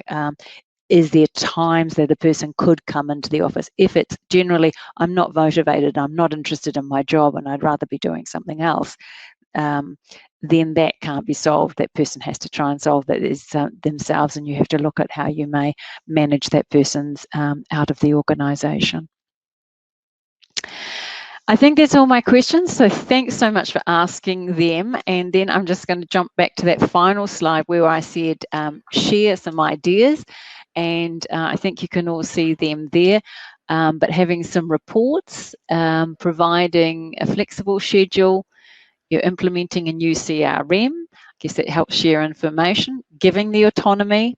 Oh, I hear somebody's got their virtual celebrations at the end of the project, this virtual tea and coffee with their children, having a more relaxed atmosphere, being more relaxed about mistakes, and communicating and helping, and using new digital tools to control tasks. So thanks for sharing those ideas, and thank you for listening. Be well, be safe, keep well in these times. Look forward to seeing you on the panel discussion. Jane, thank you very much. Our attention was extremely focused on your topic. Thank you very much. Thank you. So I would like to present you new speaker. I just put a business card. Mike, do you hear us? Thank you. So your word. Yes. Good afternoon, everybody. Apologies for that. The joys of remote working on a conferencing tool I'm not used to, and this is my first time on Big Marker. Actually, we had some really good presentations. All three were very good presentations so far today, and I hope mine is too. So Anthony was talking about the importance of using collaboration tools, as did Peter, and Peter talked about the need to have a digital ecosystem to support remote workers, and Jane covered in a lot of detail the people impact. What I'm going to talk about is really the business impact. I'm going to talk about business continuity, and I'm going to focus deliberately on the business impact, which is to talk about the impact of any form of business disruption, not just a pandemic. So coronavirus is an unprecedented global event. It back in 2015 when he talked on the TED lectures, very few organizations or countries were actually ready for it. We have seen some really impressive innovation and responses to coronavirus. You know, the governments are helping each other. People that are normally disputing and putting in trade blockades are actually trying to help each other. We've had the Pope giving mass on Easter. We've got parliaments now meeting via video conferencing. We've got teachers trying to provide lessons for people remotely. I've seen reports of universities doing graduations remotely so they could qualify doctors to get them into the fight. And we've seen organizations changing their businesses to help develop things like scrubs and face masks. But the truth is that most organizations weren't ready. So I'm going to cover three main things in this presentation. I'm going to explain around how organizations that had planned ahead for business continuity management and business continuity planning actually had already minimized the impact. I think it was Peter that said that they were already doing remote working before COVID-19. Organizations like that were better positioned and have minimized the impact on their organizations of COVID-19.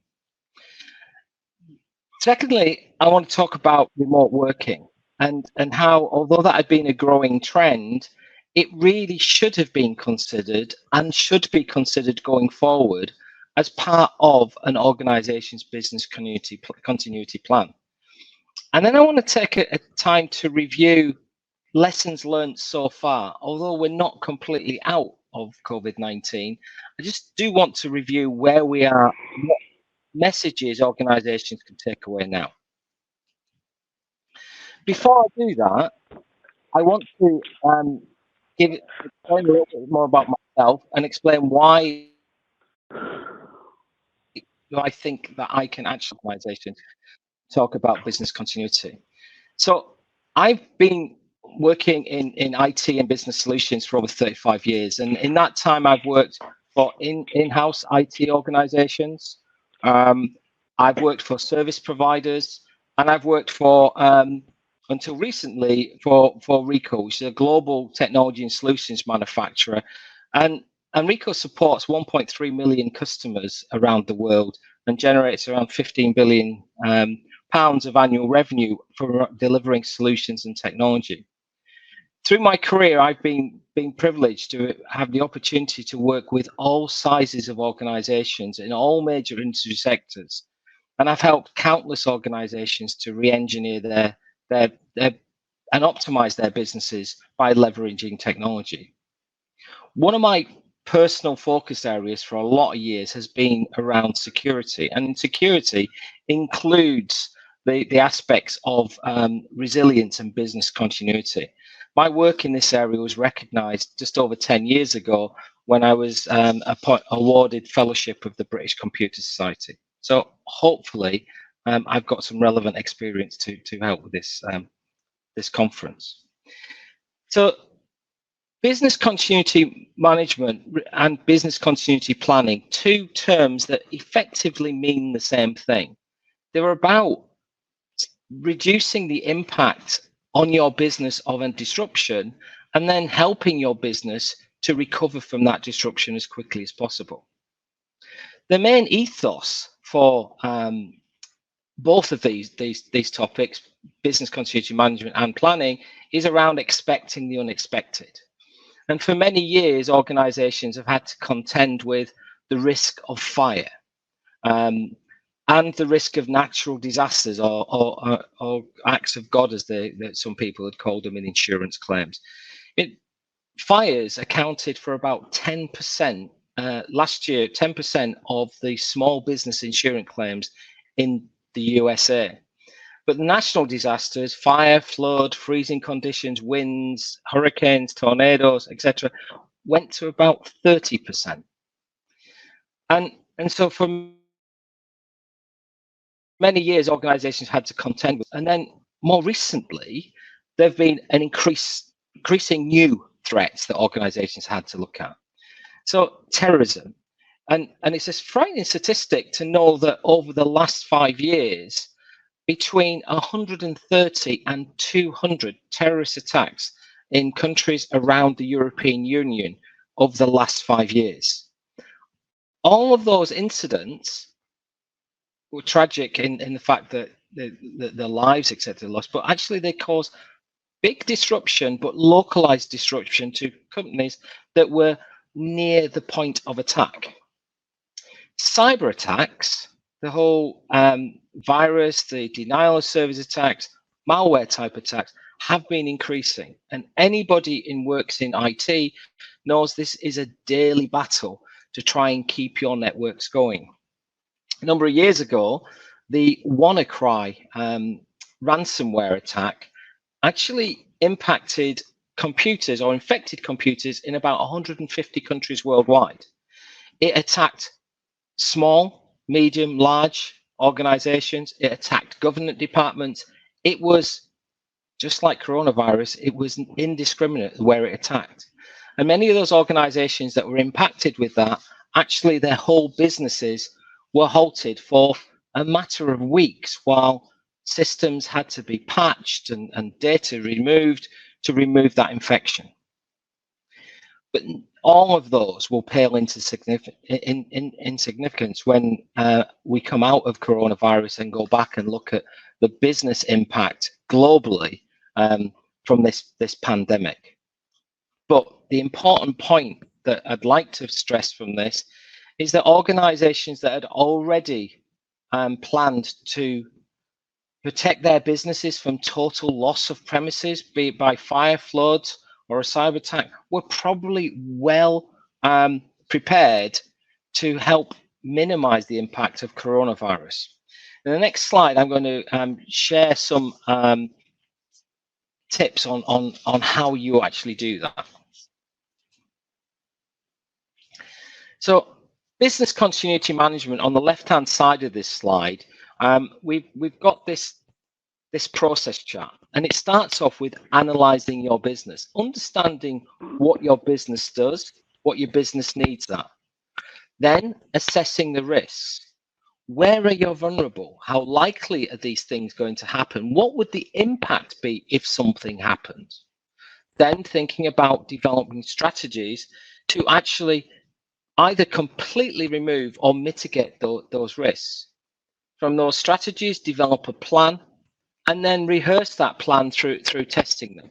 It is deliberately drawn as a circle because this is a continuous process. It's something that organizations have to do every year, and they have to continually revisit this and amend it and update it in accordance with new threats and actually lessons learned. On the top right-hand side of the chart there, you'll see some things that you need to consider during the analyzing stage. So when looking at risks, there are key questions that you should ask.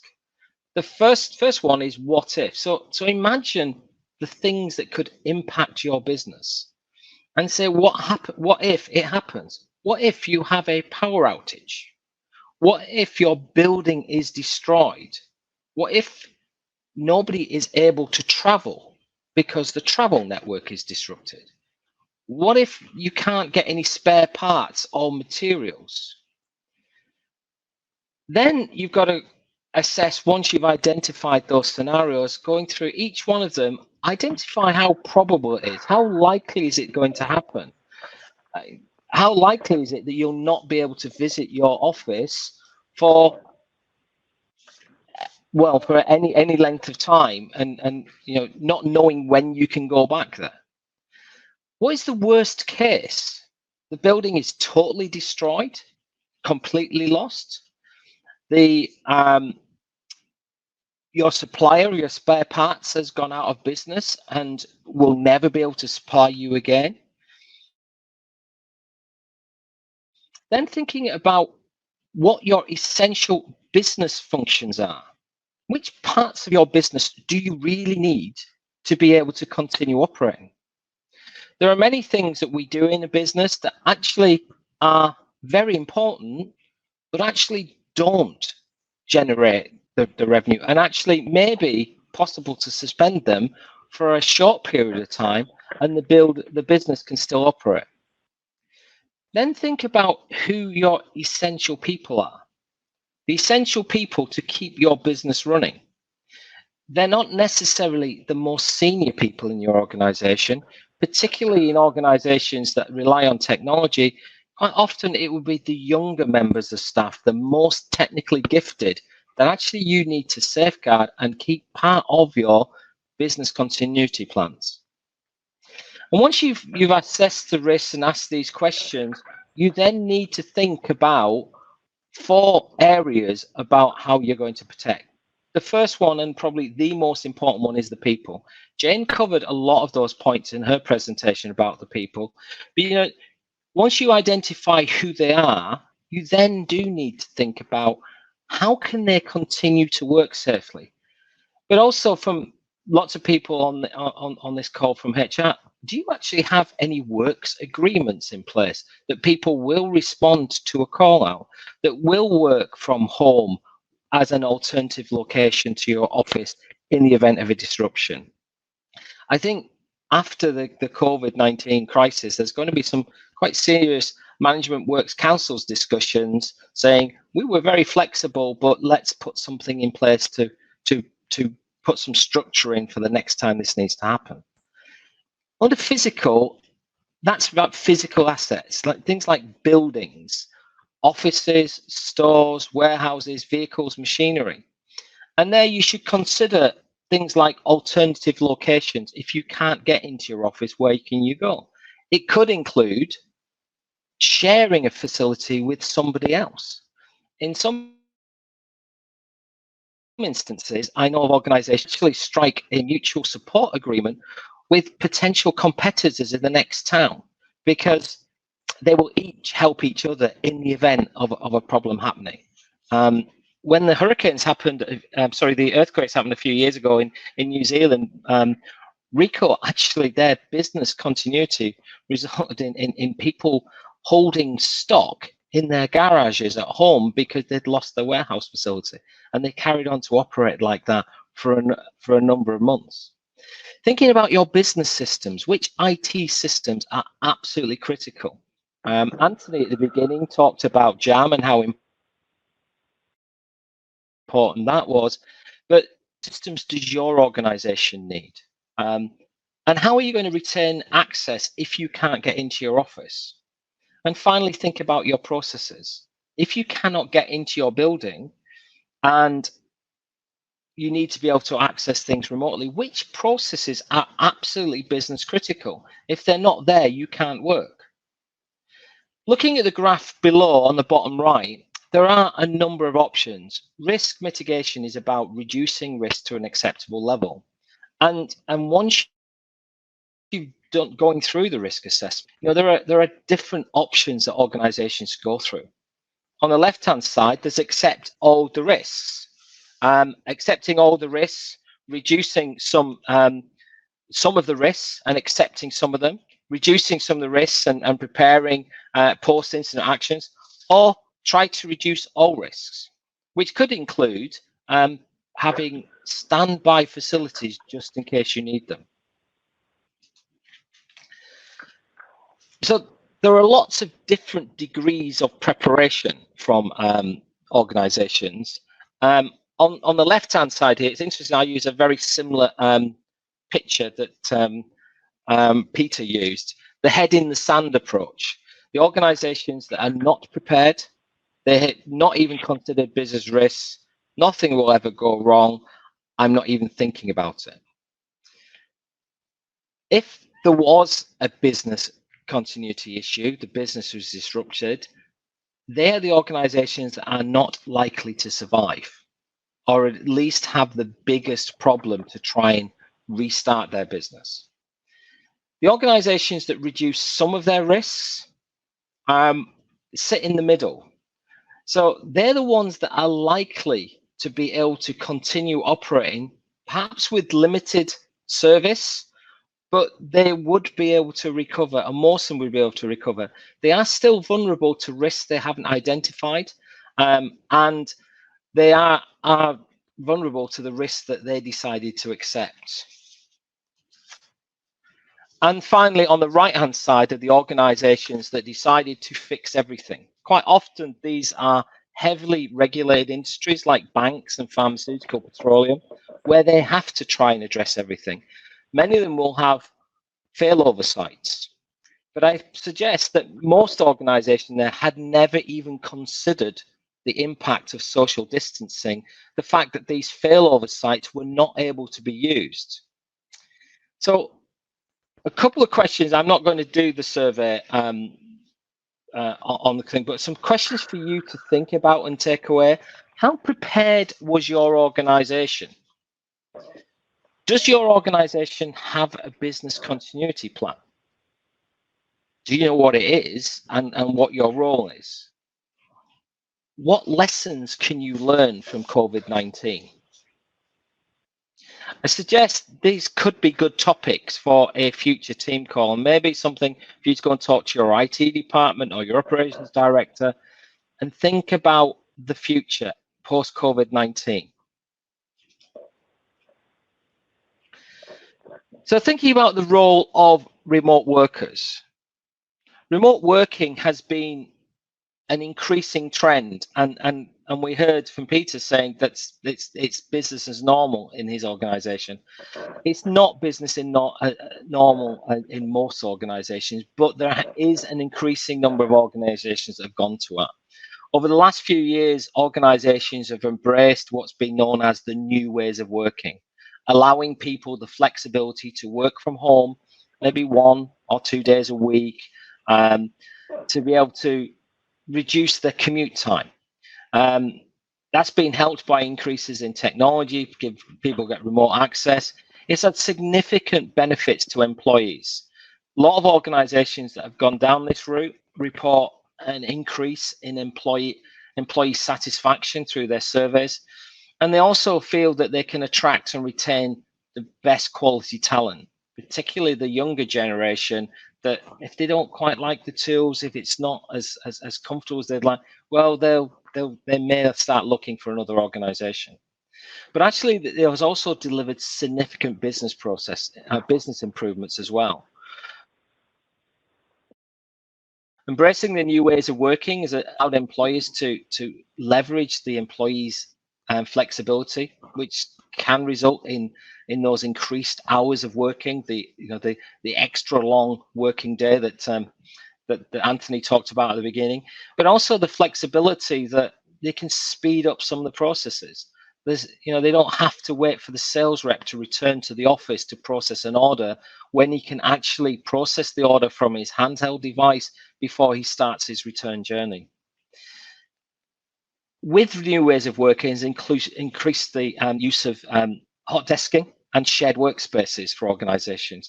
The ethos being, work is something you do, not somewhere you go, has allowed many organizations to actually downsize and reduce their office space, therefore reducing their costs. But that principle of being able to work anywhere, anytime, allows organizations to plan and include the use of employees' homes as part of their business continuity plans. They plan to have people working temporarily from home or from an alternative office. So all those things shown there in green are the good points. But this does create a lot of issues too. And I've included some of them on the right here in under the words of most concerns. So I want to explore them piece by piece, because these are things that many organizations, even those that have gone to flexible working, have not considered from a business continuity point of view. Particularly with the situation we are within COVID-19, we're asking people to work from home for a prolonged period. And a prolonged period of home working is not the same as flexible working, occasional flexible working. So in terms of IT security is only as good as the weakest link. And the weakest link is probably your employees' home IT systems, their home Wi-Fi. We've heard quite a lot over the last few years of hackers being able to attack corporate networks by attacking Wi-Fi connections on printers in people's homes. There was a big story about 2 years ago where in one part of Germany, smart toys that were connected as part of the Internet of Things were banned because hackers could remotely interrogate them and actually start interacting with children in people's homes. All of those sort of technologies could provide a backdoor to a hacker into your company network. So the question for your IT is, are you comfortable that you are not putting your business at risk by using home technology? And if you're not, what measures are you going to take about that? Thinking about GDPR, General Data Protection regulations, and other forms of compliance, and there are about 32,000 regulations associated around with documents in different industries and different countries around Europe. They generally all have a similar principle, that you have to provide adequacy according to the risk. So if you've got people working at home that are accessing sensitive information, maybe printing it off locally, are you setting yourselves up for a data privacy breach because you don't have the same controls under a person's house as you would do in the office? How comfortable you are at the end of the COVID-19 crisis that you're going to be able to recover or destroy all sensitive information that an employee has got in their home? What's likely to happen the next time you get audited? Can you really prove compliance? Thinking about processes, and processes are often linked to manufacturing or finance or HR. How many of the processes in your organization are still paper bound? They rely upon somebody filling in a form and actually making a signature on the form in ink. How many of those processes actually lend themselves when your workforce is so disparate that you're having to attach forms to emails and saying, I authorize this? Can you really prove compliance? I was on a call recently with an advisor who asked me to print locally some forms, sign them, and post them to the office. And then he told me that actually once a week somebody visits the office to open the post and forward the documents to him. Their processes were not defined for remote working. Thinking about records and files, where's your business critical information? Where's the information that your employees need to do their job? Are they in paper files? Are they in the filing cabinet or in a file room in your office? If you can't get to your office, how do you get to the files? Are they on a file server in the office that for security reasons has no external link? How do you get to that when your staff can't get to the office? Or have you moved them into a cloud system so you've got anytime, anywhere access and they're deliberately meant there? The post link here, it was linked to the conversation I was just having about processes. Organizations that still rely upon the post and have to send somebody to the office every day to actually open the mail and then do something so they can actually start processing their customers' orders. What is the alternative to that? Thinking about IT and people, how many of your teams were ready for home working? How many were equipped with laptops, mobile phones, headsets? I talked to a software company about 3 weeks ago, and they talked about the beginning of the COVID-19 crisis. They're based in Munich, and they had to arrange for taxis to take home software developers with their desktop computers and large screens because they were not equipped for remote working. I also know that actually during January, February, and March, there was a massive increase in the amount of laptops being sold and cloud service provisioning being done for organizations that suddenly realized that employees could not come to the office and they had no facilities for them to work from home. All of these points are things that really should be part of the business continuity plan. But thinking about the people, how many people are ready and prepared? How many of you've got works agreements in place that will allow that home working? And as I stressed before, the occasional home working is different for long-term permanent working. So as part of every project, we should do a lessons learned. It's really important to do lessons learned so we can improve our performance going forward. COVID-19 survival project is not complete. Hopefully, we're starting seeing some countries getting near to the end of it. But you could actually do a review now. It is important that organizations start looking at that. So the lessons learned, we know those organizations who practice business continuity management actually had facilities for remote and home working, had planned for alternative sites based on people's homes, were better prepared. People using the sort of tools that Anthony was talking about at the beginning were better prepared. Flexible working is not the same as long-term remote working, and remote working has to be part of your business's continuity plans. It should not just be a panic reaction. And the truth is, we all need to make improvements because nobody was 100% ready for this. On the right there, I've included some suggestions, some steps that I suggest that organizations could take away. The first one is conduct that lessons learned. But perhaps don't wait until you get back to work. Do it now as a remote team exercise. What did you do well? What could you have done better? What have you had to do as an emergency action?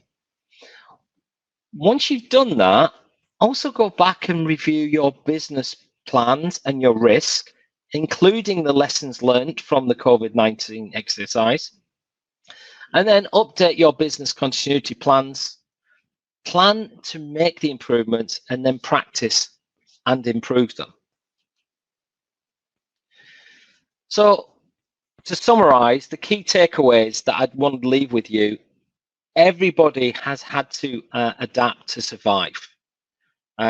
This is an unprecedented event. I've heard somebody say it's a once in a lifetime event. I personally hope it is once in a lifetime, because I don't want to experience this again. But the truth is, some organizations were much better prepared and had a lesser impact on them than others. So as soon as possible, you need to conduct your own business lessons learned exercise. Make the improvements as soon as possible. Protect your business for the future. Prepare for the unexpected. But practice and continues to improve. Business continuity is an ongoing, permanent activity. So I'd like to take questions. Thank you very much for your thoughtful presentation. Thank you very much. And please check your private chat. So Josephine asked the question, how do you better prepare in another pandemic?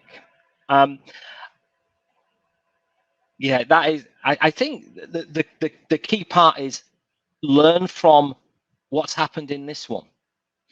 What went well, what went wrong. One of the things that has come out, and the years I've been doing business continuity planning, I'd never even came across the concept of social distancing. I'd never experienced that governments would actually lock down whole countries. That was the unexpected. That was definitely unexpected. So from now on, I would include that in my planning. But in some ways, it's very similar to planning for what happens if your building is burnt down or there's a chemical leakage. About 10 years ago in the UK, there was an oil refinery fire. And many of the businesses near that oil refinery who were not impacted directly by the fire were uninhabitable. They could not get to their building for 9 months after the fire. Those businesses had to, over a weekend, switch their operation to another location. Those that had planned for never being able to get back to their building were the ones that survived that. So take the lessons and think the worst and go through the what if scenarios. The second question, are personal growing plans different for remote workers? How? I'm not really certain. Is that personal development plans? I think the thing from a business continuity point of view is, I think the conversations before from Peter and Jane, how do you look after and how do you motivate your remote workers in periods when you can't get them into the office? They're all really critical. From business continuity, it's planning how people can still do their jobs. What information do they need access to? What tools do they need access to? How do you measure them? How do you manage them? How do you reward them? How do you help them get that work-life balance? I think those are quite key. Jane, is the culture of agility and flexibility important to business continuity planning? Yes, I think that's a really good point. Business continuity planning is, I spent a long time in the army as an army officer, and the plan is only as good as the first contact, and you have to be flexible. You have to, when you're talking about survival of a business, You can have the best laid plans, but you have to monitor how effective you're being. And if you're not doing what you expected, you then have to be adapt and flexible and change. So taking the example of the business continuity plan for an organization that felt that if their call center building was unavailable, they would move everybody to an alternative location. And they had a number of banks have this. One I've worked with had looked like a warehouse from the outside, but it had a 300 desk completely equipped with computers and telephones. They were not allowed to use that because they could not put 300 people in the same building. They had to adapt very quickly and then equip people with laptops and home working and use their telephone system to route calls to people's soft phones on their PCs, and they provided the call center activities from their homes rather than from this predefined recovery center. That flexibility took them maybe 2 or 3 days to make that change, and that's why a lot of the banks we experienced that they weren't able to answer calls as effectively for the first few weeks after the lockdown started to happen.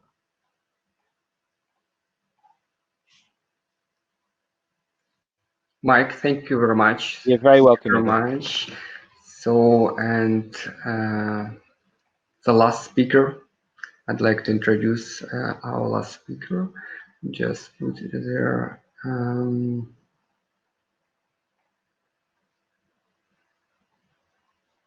Business card.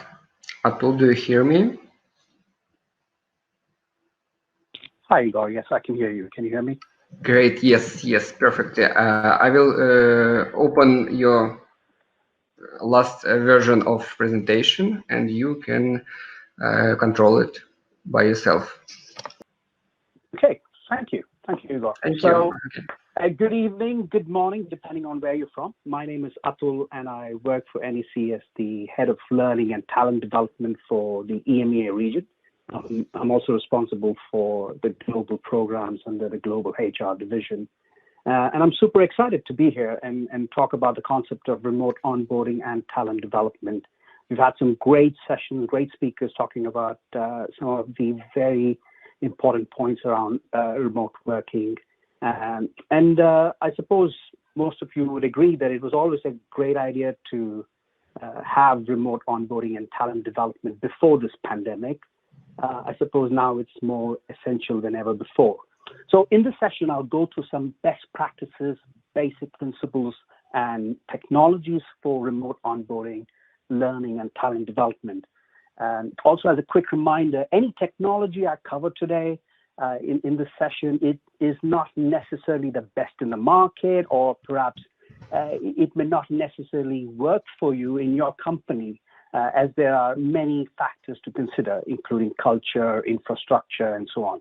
And neither am I paid to speak about any software solution. So everything I share today are purely my personal and independent views. So let me start by asking a provocative question. Why do people hate HR? And I've actually set up a poll for this. So let's see if this works, Igor. You should be able to see it somewhere on your screen. I don't know exactly where, but you should see some options such as people don't hate HR, so feel free to disagree with the question or the message this is trying to imply. Do you think it's poor talent management? Do you think it's lack of trust? I see some really interesting answers coming in there. Lack of trust, perhaps, or maybe you think HR is too operational. Okay, I'll give you a few more seconds so that everybody gets an opportunity to use their fast fingers. You still have data coming in, so that's interesting. Okay, that's very interesting. Okay, all right. So how do we share this, Igor, with everybody? Is there a way to share, or should I just read out the percentages? I think everybody can see a result of polls in the poll section. Yeah. Everybody. Oh, okay. Yeah, that's okay. Okay, that's interesting. So we've got HR is too operational and lack of transparency as the top candidates, or let's say the reasons for why people hate HR. There's also some selection of people don't hate HR, which is quite good, and suddenly lack of transparency has gone up. So we're still seeing some inputs here, but the reasons can be many, from poorly managed layoffs, poor recruitment, inflexible work arrangements. Perhaps there's lack of career growth. This is one of the top reasons most engagement surveys tend to show. Interestingly, however, and perhaps paradoxically, a research by Josh Burse and Associates in 2009 found that people who go into the profession of HR go in for reasons such as they want to help the organization. They want to help organizations through people development. They like to support others and individuals. So it is a little paradoxical that people may hate HR when the people who go into HR are not necessarily joining HR for any other reasons but to help people. So somebody's selected people don't hate HR, and I don't completely disagree with that either, because perhaps HR is not necessarily broken. There's some studies saying, well, actually HR is the most ignored department of them all, and I don't particularly like asking this question myself, being a member of HR, a member of the HR community myself. So perhaps HR is not broken, and the question may imply that it is, but it could be that the profession of HR or human resources is in the middle of a massive transformation, because technology is evolving as we speak.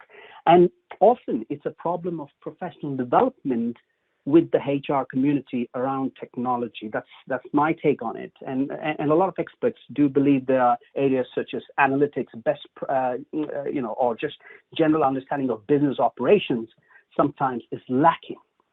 Whatever the reasons are, it's clear that HR does get a lot of grief, and there is no silver bullet to make people love HR again.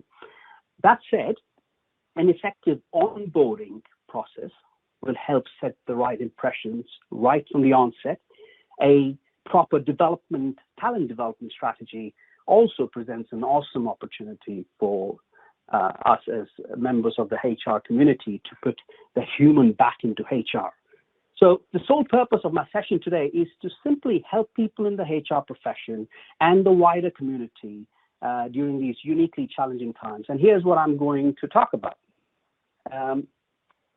Moving on to the next slide. So essentially, the outline for today, there's 4 main areas. We're going to talk about some of the basics around remote onboarding. We're going to talk about onboarding tools, and especially for, obviously, remote workers or people who join the business, let's say during this time, or when there are workers who are already experienced, how can they engage with new hires and so on. And then we'll talk about remote talent development tools for remote workers, and finally we'll open up for question and answers. Maybe we can even merge it with the panel discussion, given we have lost a little bit of time. So now all this was supposed to animate, so I apologize that it's a bit busy, but if you look at the right-hand side of the screen, there are some interesting stats that come from Harvard Business Review.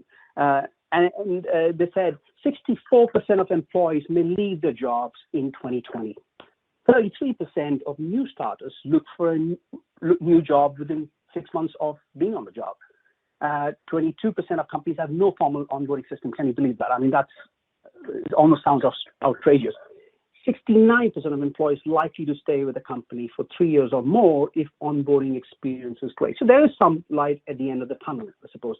And this research was done back in January 2020. So it is possible that number of 64% may go up or down depending on how you look at it, because at the time they had no clue about the pandemic that we are faced with.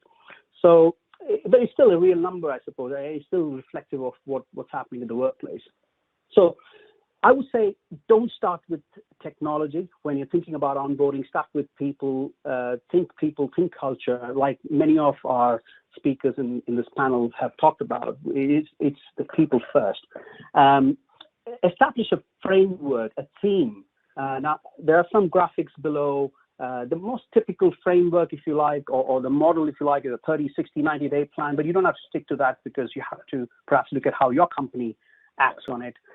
You may want to have it extended all the way up to 120 days. And if you go by some of the research out there, it almost takes about 8 months for a new hire to be totally productive and perhaps integrated into the company. There's a famous concept around onboarding, which is by a psychologist. Her name is Dr. Talia, and she came up with the 4 C's, which I think is brilliant, and it kind of puts everything together: compliance, clarification, connection, culture. So if we can take care of these areas, or think about these areas when you're putting down an onboarding process, maybe you're doing that for your company, then these 4 areas are quite useful to consider. I actually put together my own team on top of the 4 C's. I call it the 4 E's. So have the excitement elements in place, and that starts really early in the phase, right from the time you interview a candidate, let's say, and then embed the individual or the new hire, connecting them with processes, policies, people, the culture, engage them with meaningful, memorable experiences. So throughout the process, maybe you can find ways to surprise them, obviously in a meaningful way. And then let them explore, create an ecosystem so that it can help them in their learning, and they learn in an autonomous way. So I would say establishing a framework and team is essential. If you don't have a process in place, or let's say you already have a process, it's worth considering it. Of course, explore HR technology. There are a number of technologies that you can access and use, but maybe you need to also look beyond HR technologies. You need to think about what other tools I could use for ensuring this proper onboarding. Active and visible executive sponsorship. There's not much to say here. I suppose any initiative that you take in an organization needs to have active and visible executive sponsorship. It just increases the chances of success.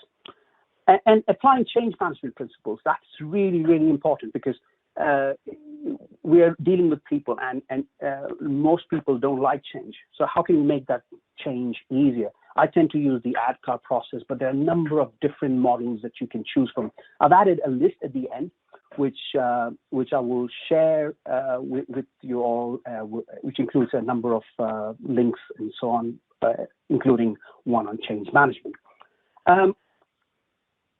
Sorry, I think, yeah, that's fine. All right, next slide. So here are some tools. It starts from all the way on the left, moves all the way on the right, so left to right. On the left, you've got all-in-one solutions, or HCM solutions. You've got Oracle, Cornerstone, SAP, Workday, Microsoft Dynamics, which is a new entry and something to watch out for. They do everything from onboarding, payroll, offboarding, engagement surveys, and name it. It's all there. And then there are specialized solutions, such as Click Onboarding, Enboarder. The list is endless, and I can't fit everything in a slide, but I've put some that I've used or have had some experience with. And the difference between the all-in-one and specialized is the main difference is obviously the specialized ones are designed purely from an onboarding perspective. It's not to say that they're better than the all-in-one solutions or vice versa. But it may be useful if you have a smaller budget. It may be useful to consider some of these if you're not sure about going for an integrated solution. An integrated solution is not always the best solution. At least that's my view on it. But there are also alternatives like Slack, Trello. Peter mentioned Trello and Slack, and some of you might have used it. I think this is great because they are not predominantly for onboarding, but they can be used for onboarding. I'll give you some examples. Asana is a nice project management tool. Slide is another interesting tool. It's a little bit like Slack, actually.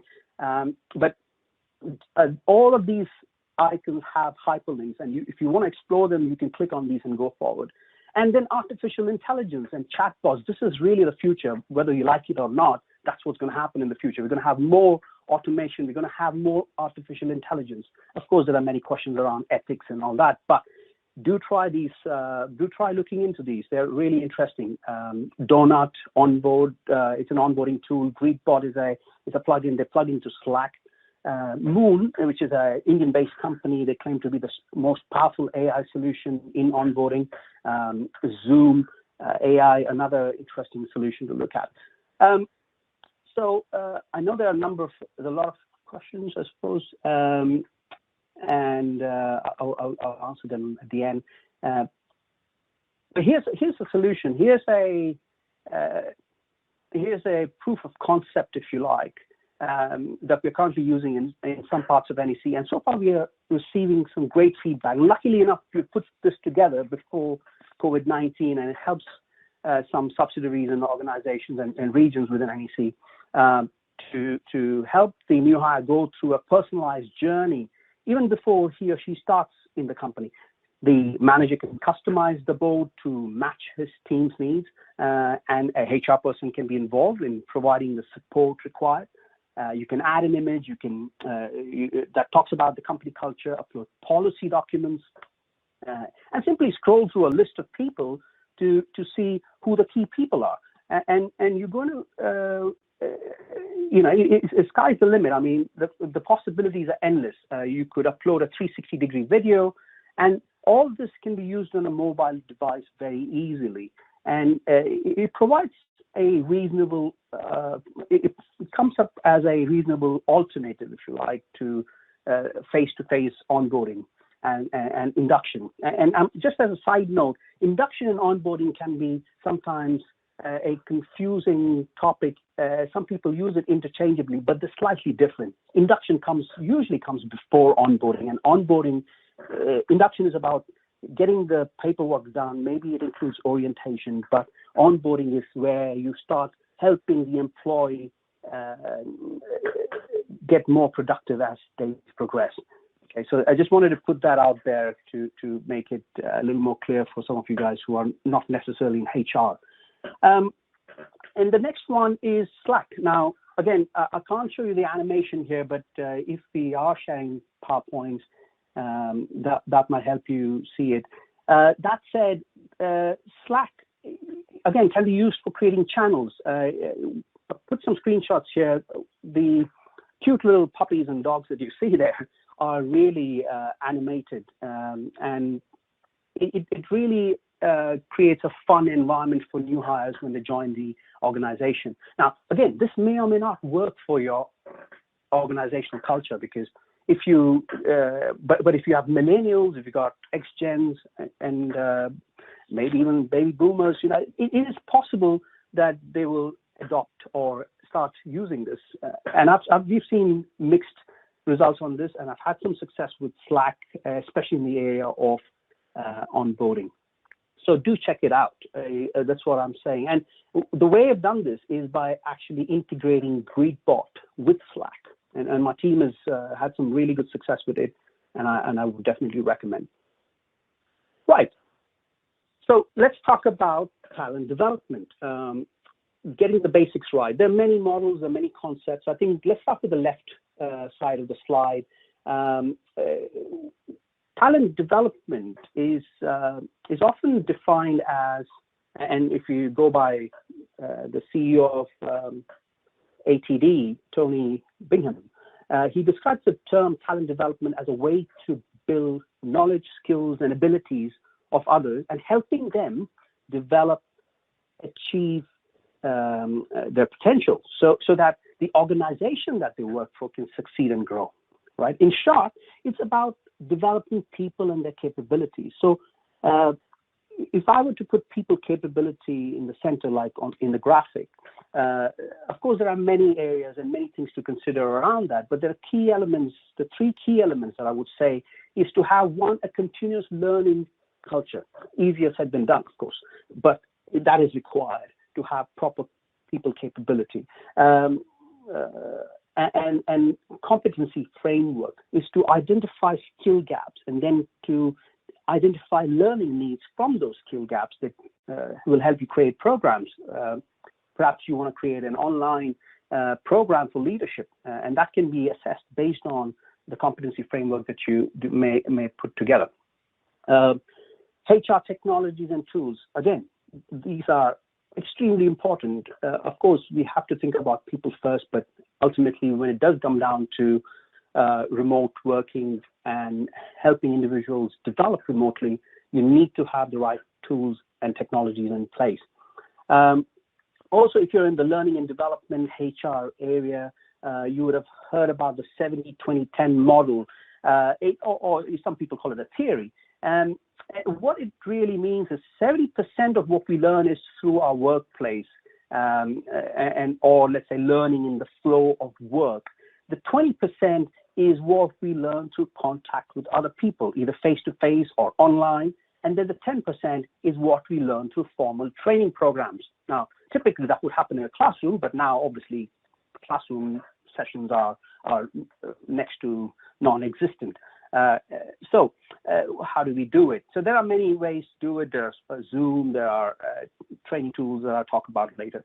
Now, the percentages that you see in the 70-20-10 don't necessarily have to be precise, and they don't necessarily match how learning happens in your organization, but the exact numbers aren't important. The point is that most learning happens in the flow of work. Doesn't mean the formal training is not important. Some training happens through social interaction, and a little bit happens through formal training. It's also important to think about psychological safety. Originally a term defined by William Kahn, and it's since become a crucial part of Amy Edmondson, who's a professor at the Harvard Business School.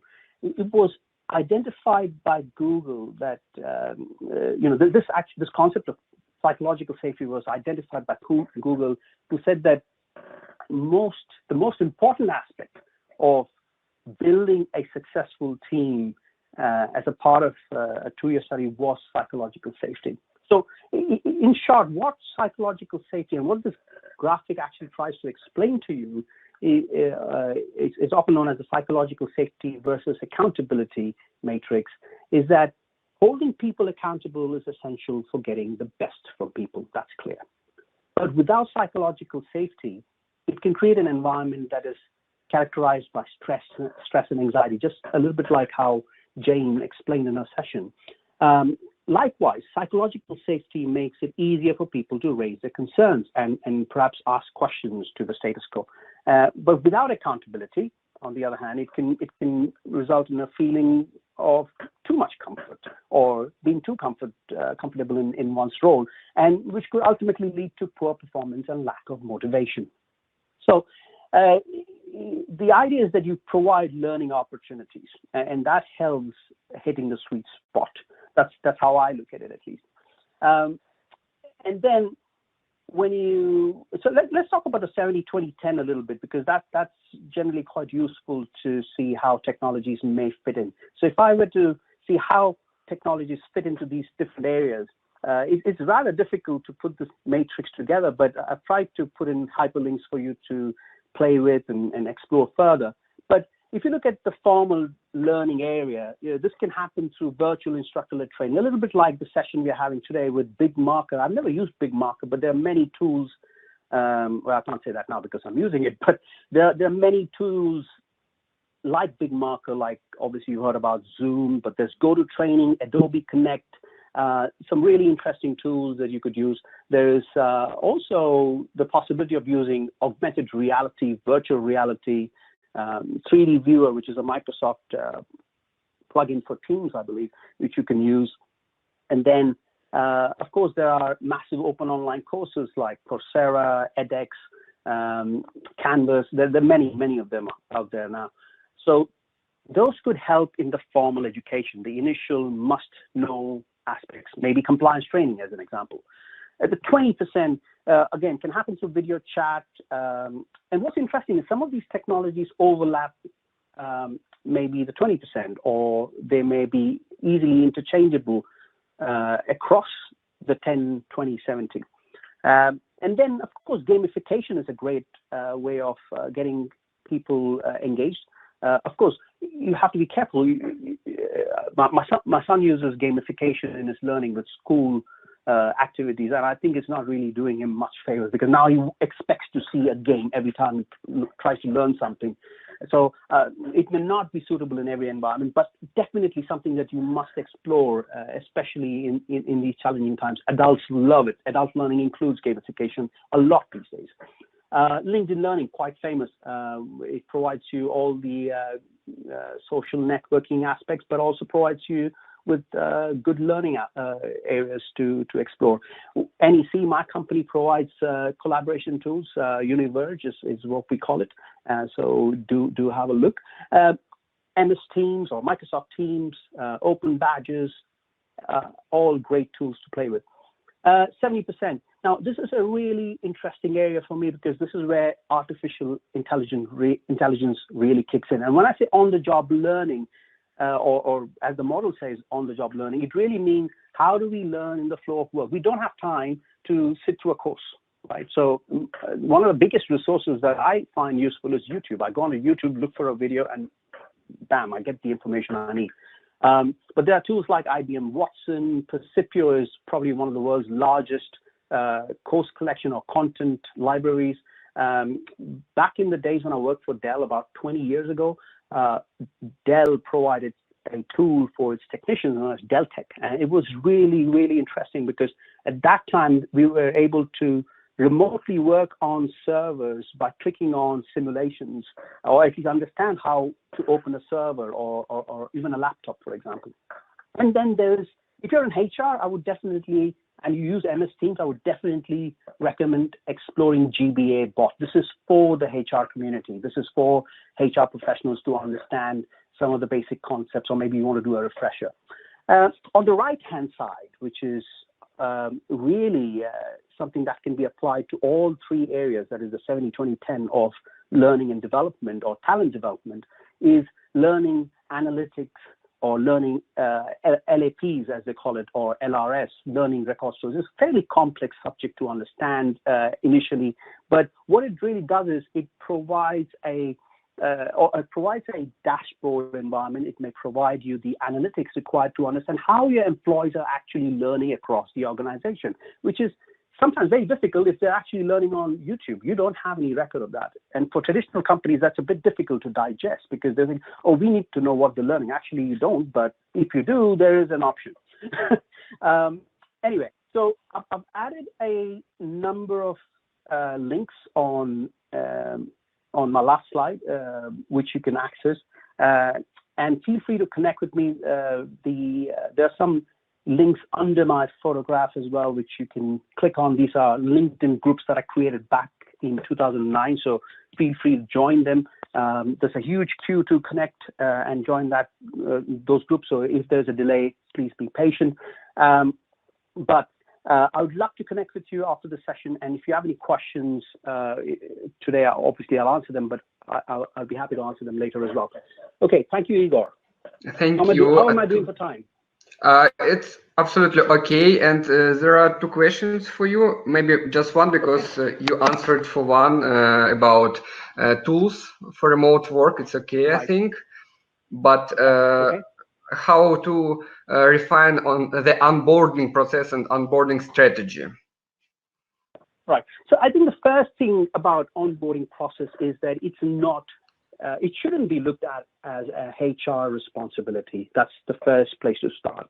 I think the culture should be, and perhaps even right from the CEO level, there needs to be active involvement. And of course, at the team level, the manager and the individual should own the process.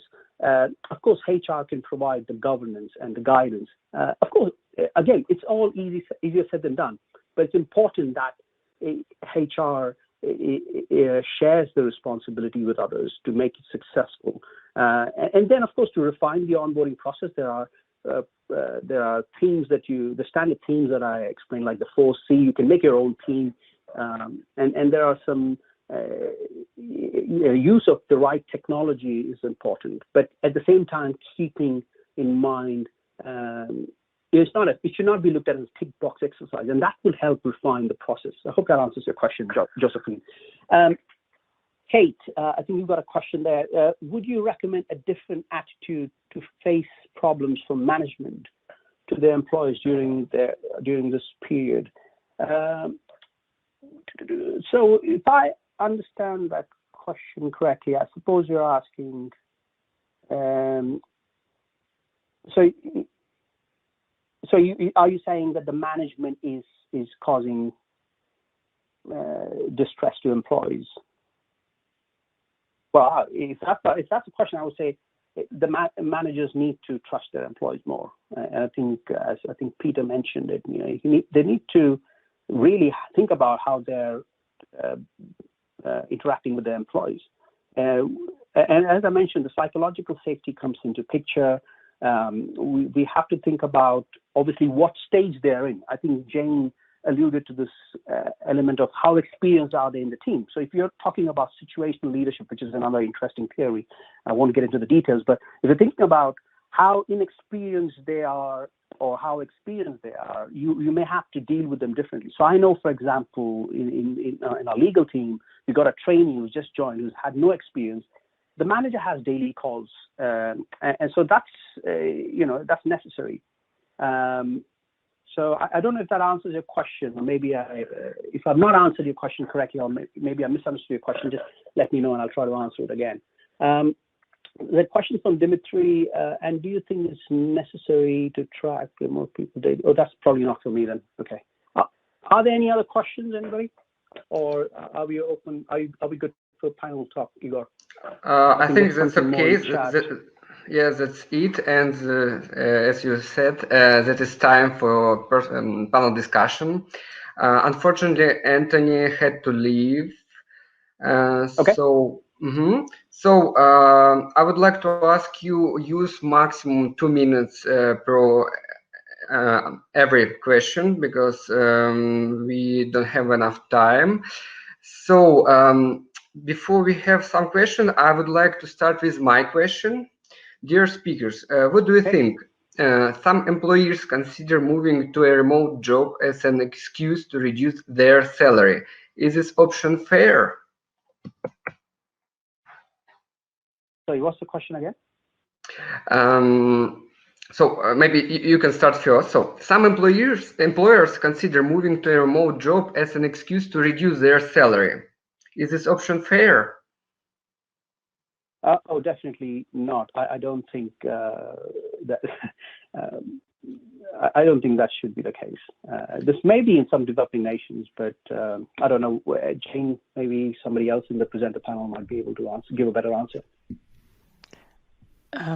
I think in certain countries, obviously, there's various different schemes going on. In the German-speaking countries, they'll be familiar with Kurzarbeit, where the government is paying part of the salary and the companies are paying part of the salary because the hours of work are reduced, but actually using it as a negotiating tactic to, what you say, put pressure on people to reduce their salaries at this time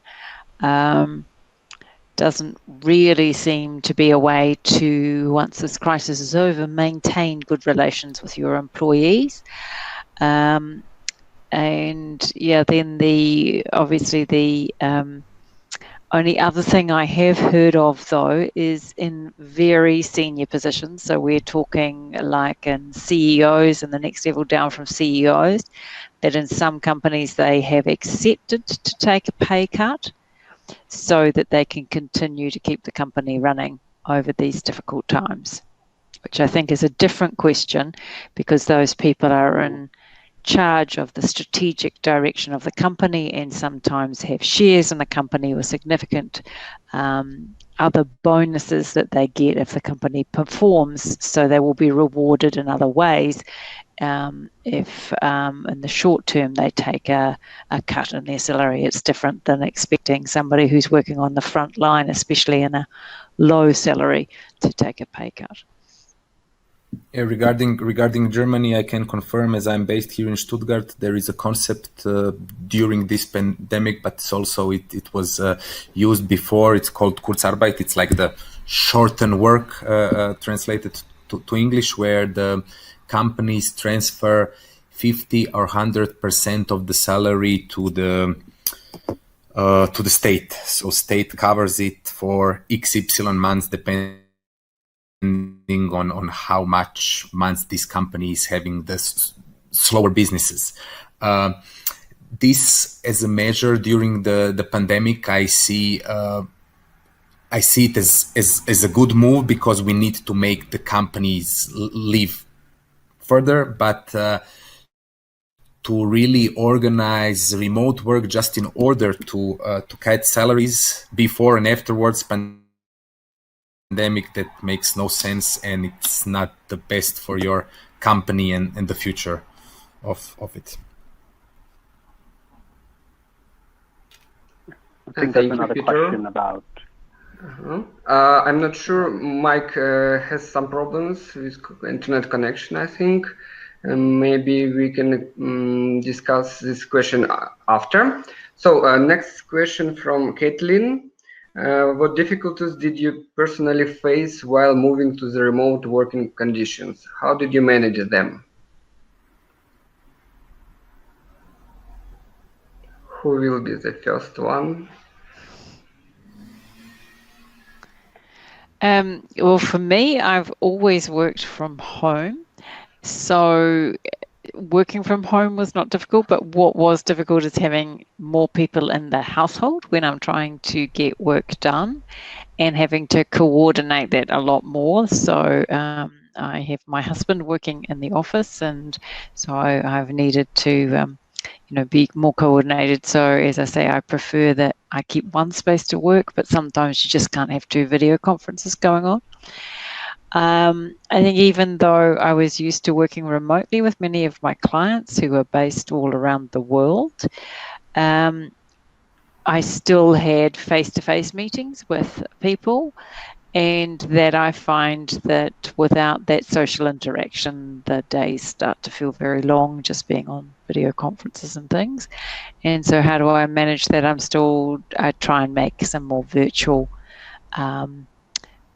meetings with people, which are not so structured in business all the time, but more, we say, virtual coffees and things like that to talk with people. Thank you. I think that's an interesting point by Jane. I think one thing I do miss with my colleagues is that I don't get to go out for coffees or have a water cooler discussion. I think that's whilst that cannot be replaced, what we can do is have a totally informal session organized through Zoom or some other media to have that chat. One of my colleagues called it beer talk. So every evening on a Friday, we have a chat just talking about random stuff, not work. And if we do talk about work, we just remind each other that, hey, it's not about work, and let's talk about something else. It doesn't work always because, again, not everybody's comfortable talking about things or anything, rather, on a video call. Especially if you're from HR, then they'll probably think, oh, why does this person really want to find out how I'm doing? Is he or she going to investigate or run some analytics on me now? And it's always so it can be a bit tricky for a HR person. That's a great question.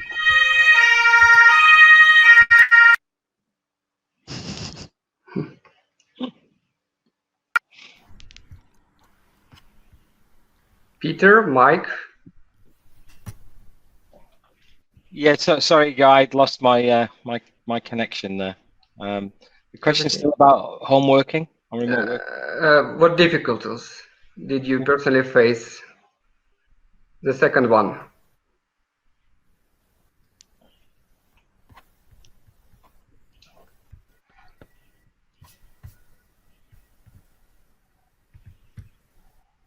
Peter, maybe you?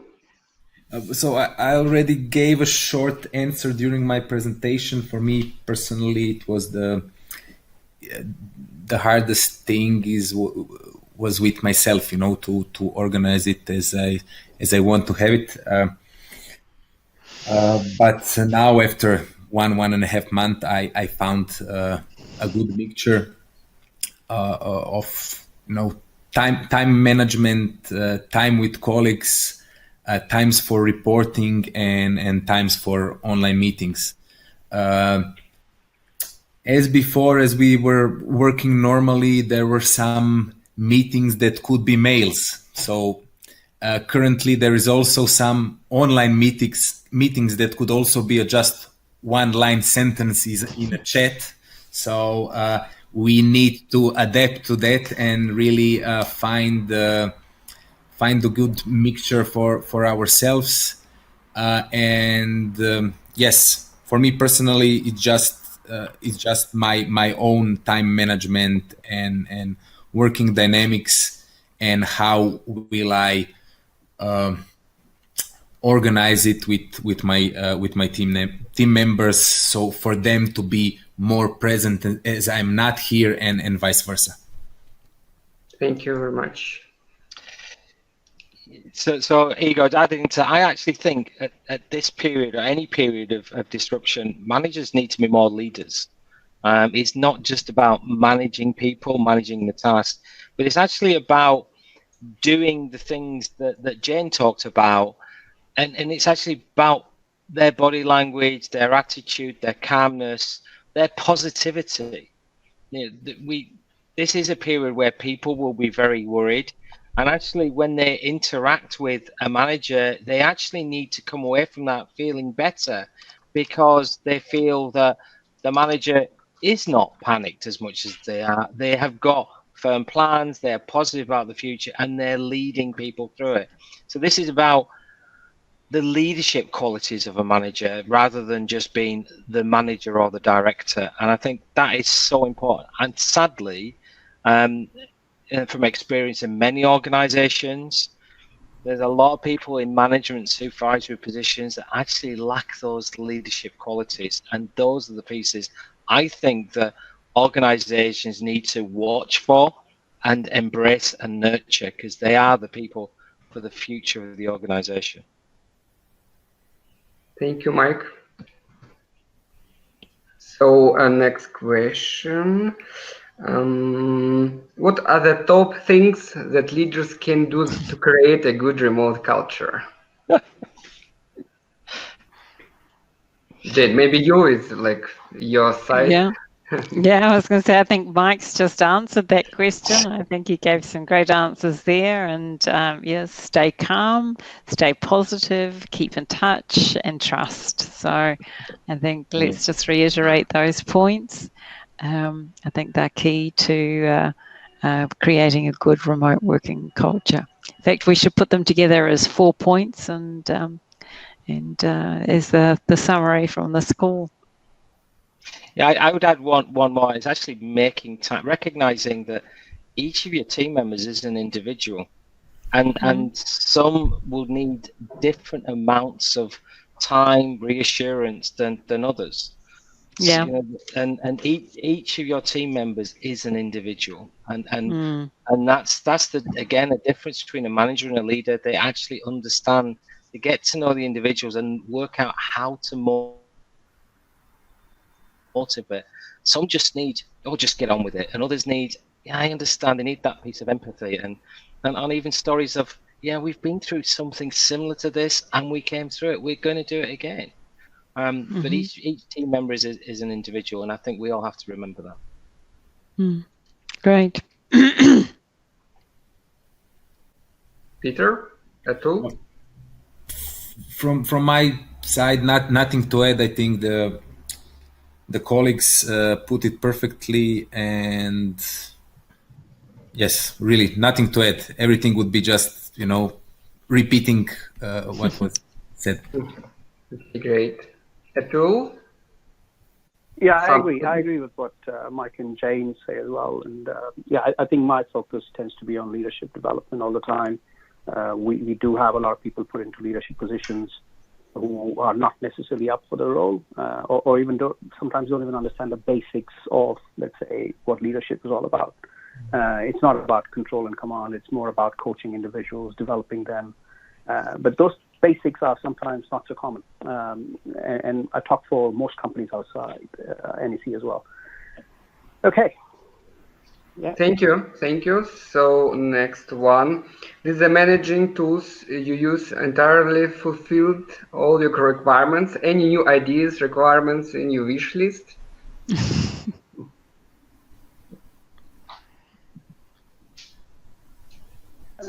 Well, I would say, I would just quickly add to that, or answer that very quickly, is that yes, there is always going to be something new to look forward to in technology or tools.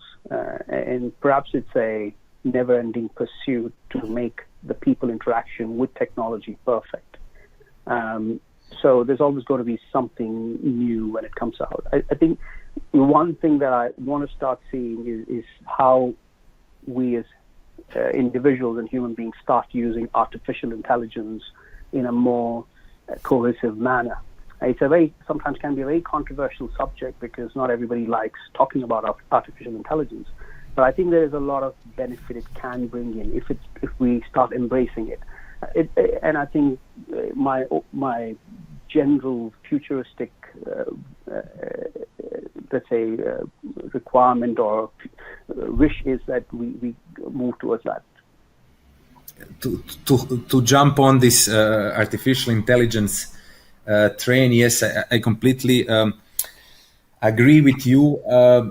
This technology is here already couple of years, so it's nothing new. But we as people, as customers, we need to find the way how it works, because when you buy on Amazon, you are interacting with artificial intelligence. When you are using Siri or Alexa, you are interacting with artificial intelligence. It's just the question how we could transform it and introduce it in the HR world. So yes, I think it's the question of the market and how and the nature of those products and how mature the market or we as users, as people in this HR ecosystem are ready for it.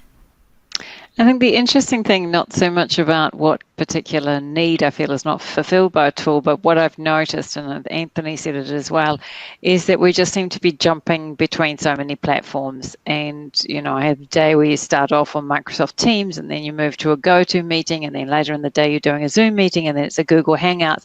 And by the time the Google Hangouts I was using frequently, it just wouldn't go. And it was 6:30 at night, and it's a bit like, yeah, my head just doesn't want to go anymore. And we have all these different channels which seem to do the same thing, but it's a bit like trying to find that perfect person for a relationship, that person, partner, husband or wife or whatever. They do certain things, but they don't offer everything. So, you know, you can do breakout meetings in Zoom, which if you're doing virtual training is great, but you can't use a whiteboard like you can in Microsoft Teams or something like that. So nothing seems to offer it all and bring it all, and maybe I'm just hoping for too much, like trying to find the perfect husband or whatever. So, you know, how do we actually get it with all these multiple tools? And then, you know, people here have been talking about Trello and Slack, and, you know, and some of these channels I just end up ignoring, which I have the choice to, because Slack just creates too much noise for me on top of all the other channels I do, and I can choose that I can't be bothered with Facebook. I'm running my own business, and if I want to spend my time on LinkedIn and say that's where my people are, and you know, things like that. So, you know, but when you're in a company, people don't have that choice. So how do we stop this constant shifting between different tools and technologies? Or what I'd really hope is in the long term when it comes to artificial intelligence, because we all have our own preferences, that somehow artificial intelligence could sort it out and say, you know, Jane hates email, send her a Slack message, or Jane hates this, and this is how the best way to communicate with her. So we knew how to communicate with individuals in the best way, the way they like to be communicated in, rather than I feel like I'm having to serve the technology at the moment and learn so many different tools and how they work and their pros and cons and quirks. Just adding on to that, Jen, I think one of the things from being a technologist is that there is far too much technology and too many functions in a lot of the products that people can spend all the time, I know, feeding the tool rather than actually using the tool. And you know, one of the things I've done for years is actually, well, what do you need to do? Focus on the team and the business needs, and actually use the bits of the tool or the tool that actually best meets the need. We do spend a lot of time playing with technology, getting the meeting room up and going, when actually they'll work or talk or share. And I think that's part of where this technology should support a business. Businesses shouldn't be there to use technology, and it's the same thing around business continuity and remote working. Why are we doing that? Is to keep the business going. So we look at what our business needs are and actually find out what is the most appropriate. The other point about artificial intelligence and robotic process automation, all those things are coming, but now there is far much more functionality available in tools that people just aren't leveraging. So what do they need to do? Work out how to use the tools they've already got better. The future will come with a lot more of this automation, but people are scratching the surface of what they've already got. And some of these collaboration tools, I mean, that's what I liked about Anthony's presentation at the beginning, that SAP Jam, it just looked so simple because it's being focused on how a business should work and providing them the data, rather than just being out of the box. And in PowerPoint, there's probably about 10 ways of doing the same thing, and we spend far too much time trying to work out how to use the tool. And end of soapbox. Okay, and 2 questions from Josephine. Has the pandemic changed the way managers think about remote working? Will they be more inclined to hire people who will exclusively work remote? Yeah. I certainly hope so. They can't use the excuse anymore that it doesn't work in our company, or, you know, it doesn't work in my team, or I've never seen it done successfully before. All those excuses are completely gone now. They've really got no excuses left of those ones. They'll have to invent some really clever new ones to be able to say that, won't they?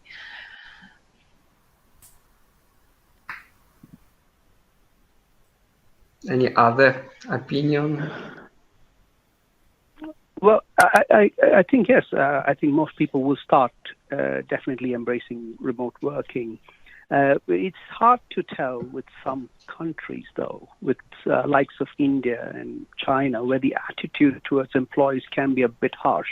And when I say it's harsh, in the European countries and in America, perhaps we got very clear, regulated laws around HR, and I'm sure there are HR laws in China and India as well.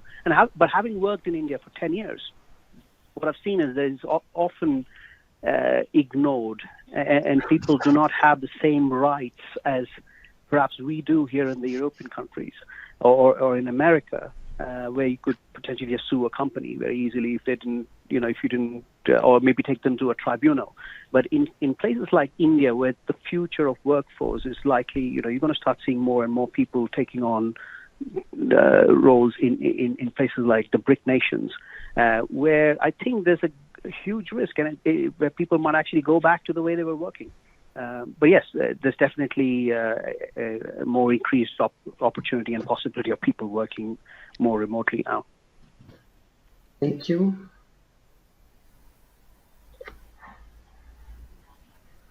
Any other opinion? No? Okay. And maybe last question, because we have not too much time. So have you had success in remote domain sharing or something a bit less than? It's an interesting, actually, I forgot about it in the question that was asked about how I do remote work. When I have private coaching clients, I always did face-to-face with my private coaching clients, or at least it had the initial sessions face-to-face. And I resisted it because coaching, it's very much, you have to understand the people and see their verbal body language, see their non-verbal body language, and so it's really much, as they say, and the feeling there.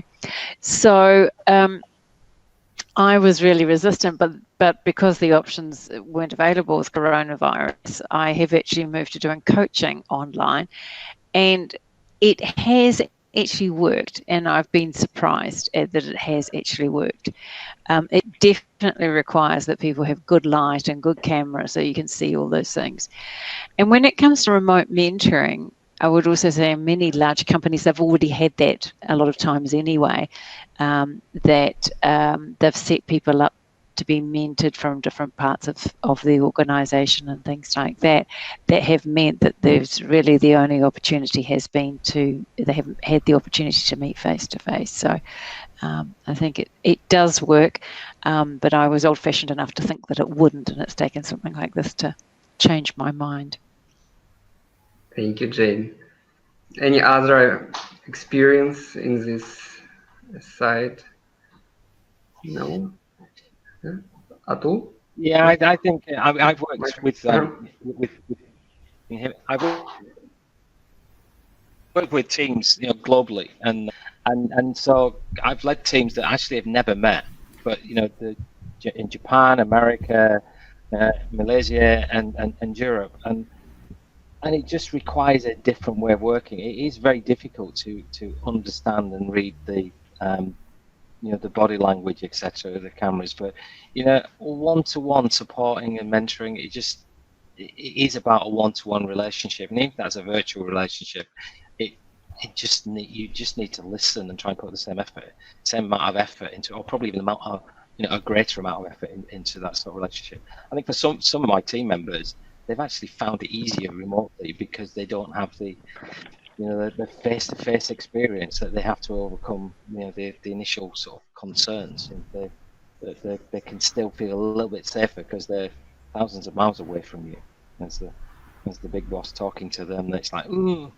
But being called into a meeting room one-to-one can be quite difficult for some individuals until they get that level of confidence with you. And I guess the other thing is you're sort of in some ways inviting them into a small slice of their home, so you start seeing them more as a human being.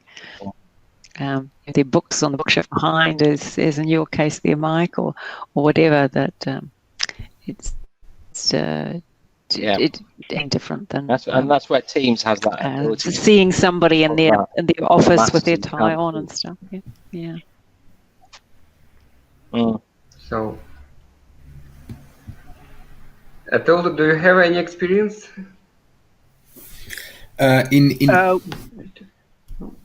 Yes.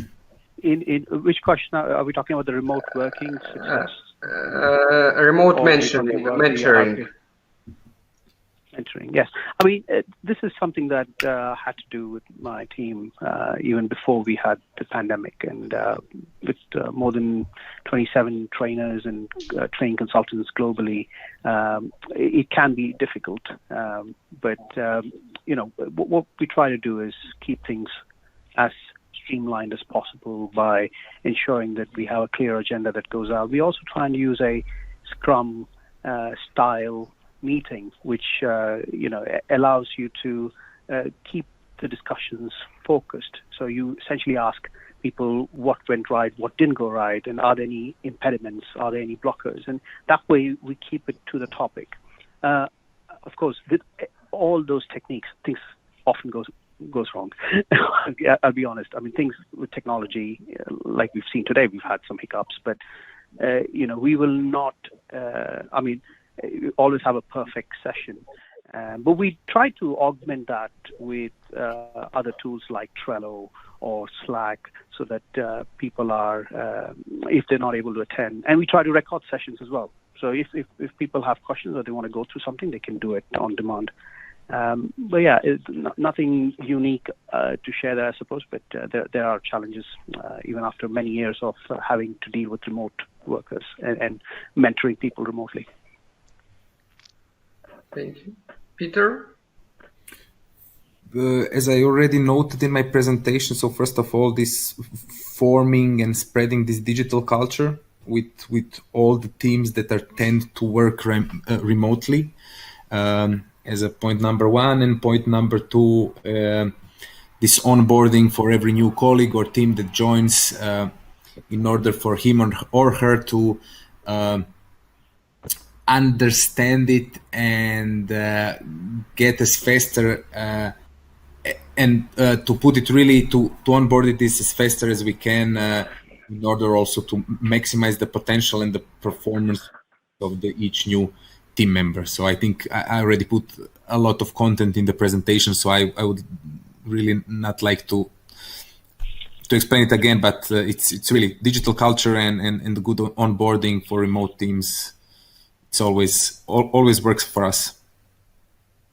Great, thank you. So maybe the last question, I'm not sure that it's really connected with our topic, but maybe you have some opinion about RPA, robotic process automatization in HR.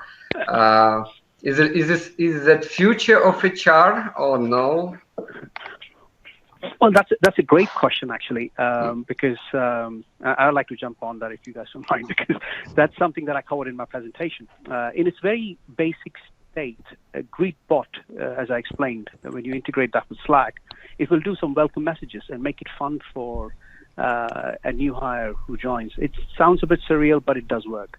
And it works really well with millennials, I would say, because they like that kind of stuff. There are some funny images, GIFs that come up with the greetbot. So the question, is whether it will be more popular. Most definitely. In fact, it's already here. Things like Donut. There are remote process automation with sales calls. So let's say, for example, a person is selling effectively, but we don't know why he's selling effectively. So the other salesperson can learn from the first salesperson's call, where maybe that person uses more storytelling techniques or uses more collaborative speech, and that can be then utilized in the next person's training or education on how to make that phone call or sell something to somebody. So I think it doesn't, in some cases, it doesn't even require any investment other than people and time. So if you have the right people who can implement this, you can ask your IT people to work with you, and maybe they can help you out. I mean, there are already some tools. IBM is big on robotic process automation, so they use it. I think they use their IBM Watson to do this quite regularly. So yes, the answer is definitely yes. It will be more and more popular. Atul, thank you. Just adding into that, I think RPA is just it's another technology, and the comment about is it strategic priority despite the high cost, the costs don't have to be high investment. It depends what you're trying to do, but as with any investment in a new technology, it's about what the business returns. So if by automating decisions, making more accurate decisions, it reduces the effort somewhere else or frees people to do other things or improves employee satisfaction, well, the answer is yes. It's just you would do it. It really is about a return on investment, and all technology should be based on what the business benefit is, and RPA is just one of them.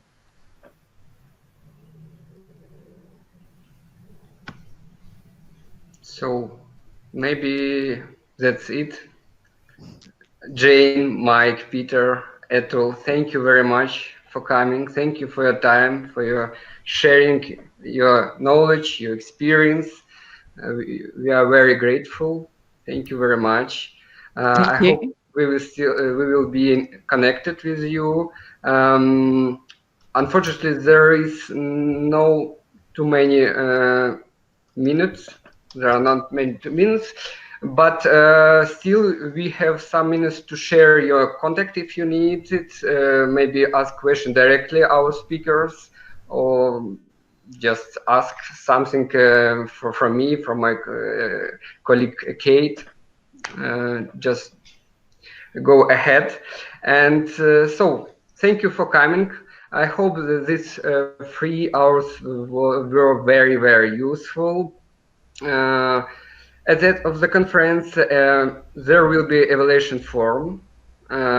Please leave your feedback if you like it or not. And during next 7 days, you will get all materials from this conference. Thank you very much again. Stay safe. I wish you peaceful operation during hard times. Thank you. Thank you. Okay. Thank you all. Thank you, Igor. and thank you, Kate. thank you, Igor, for the organisation and the rest of the team. And to anybody who was on the call, feel free to connect with me on LinkedIn. I've just put my LinkedIn address there, Sure. and happy to continue the conversation or ask questions there. Great. Right. Thank you. Nice to meet you, Bye. Mike, Peter, Atul. Thanks, Jen.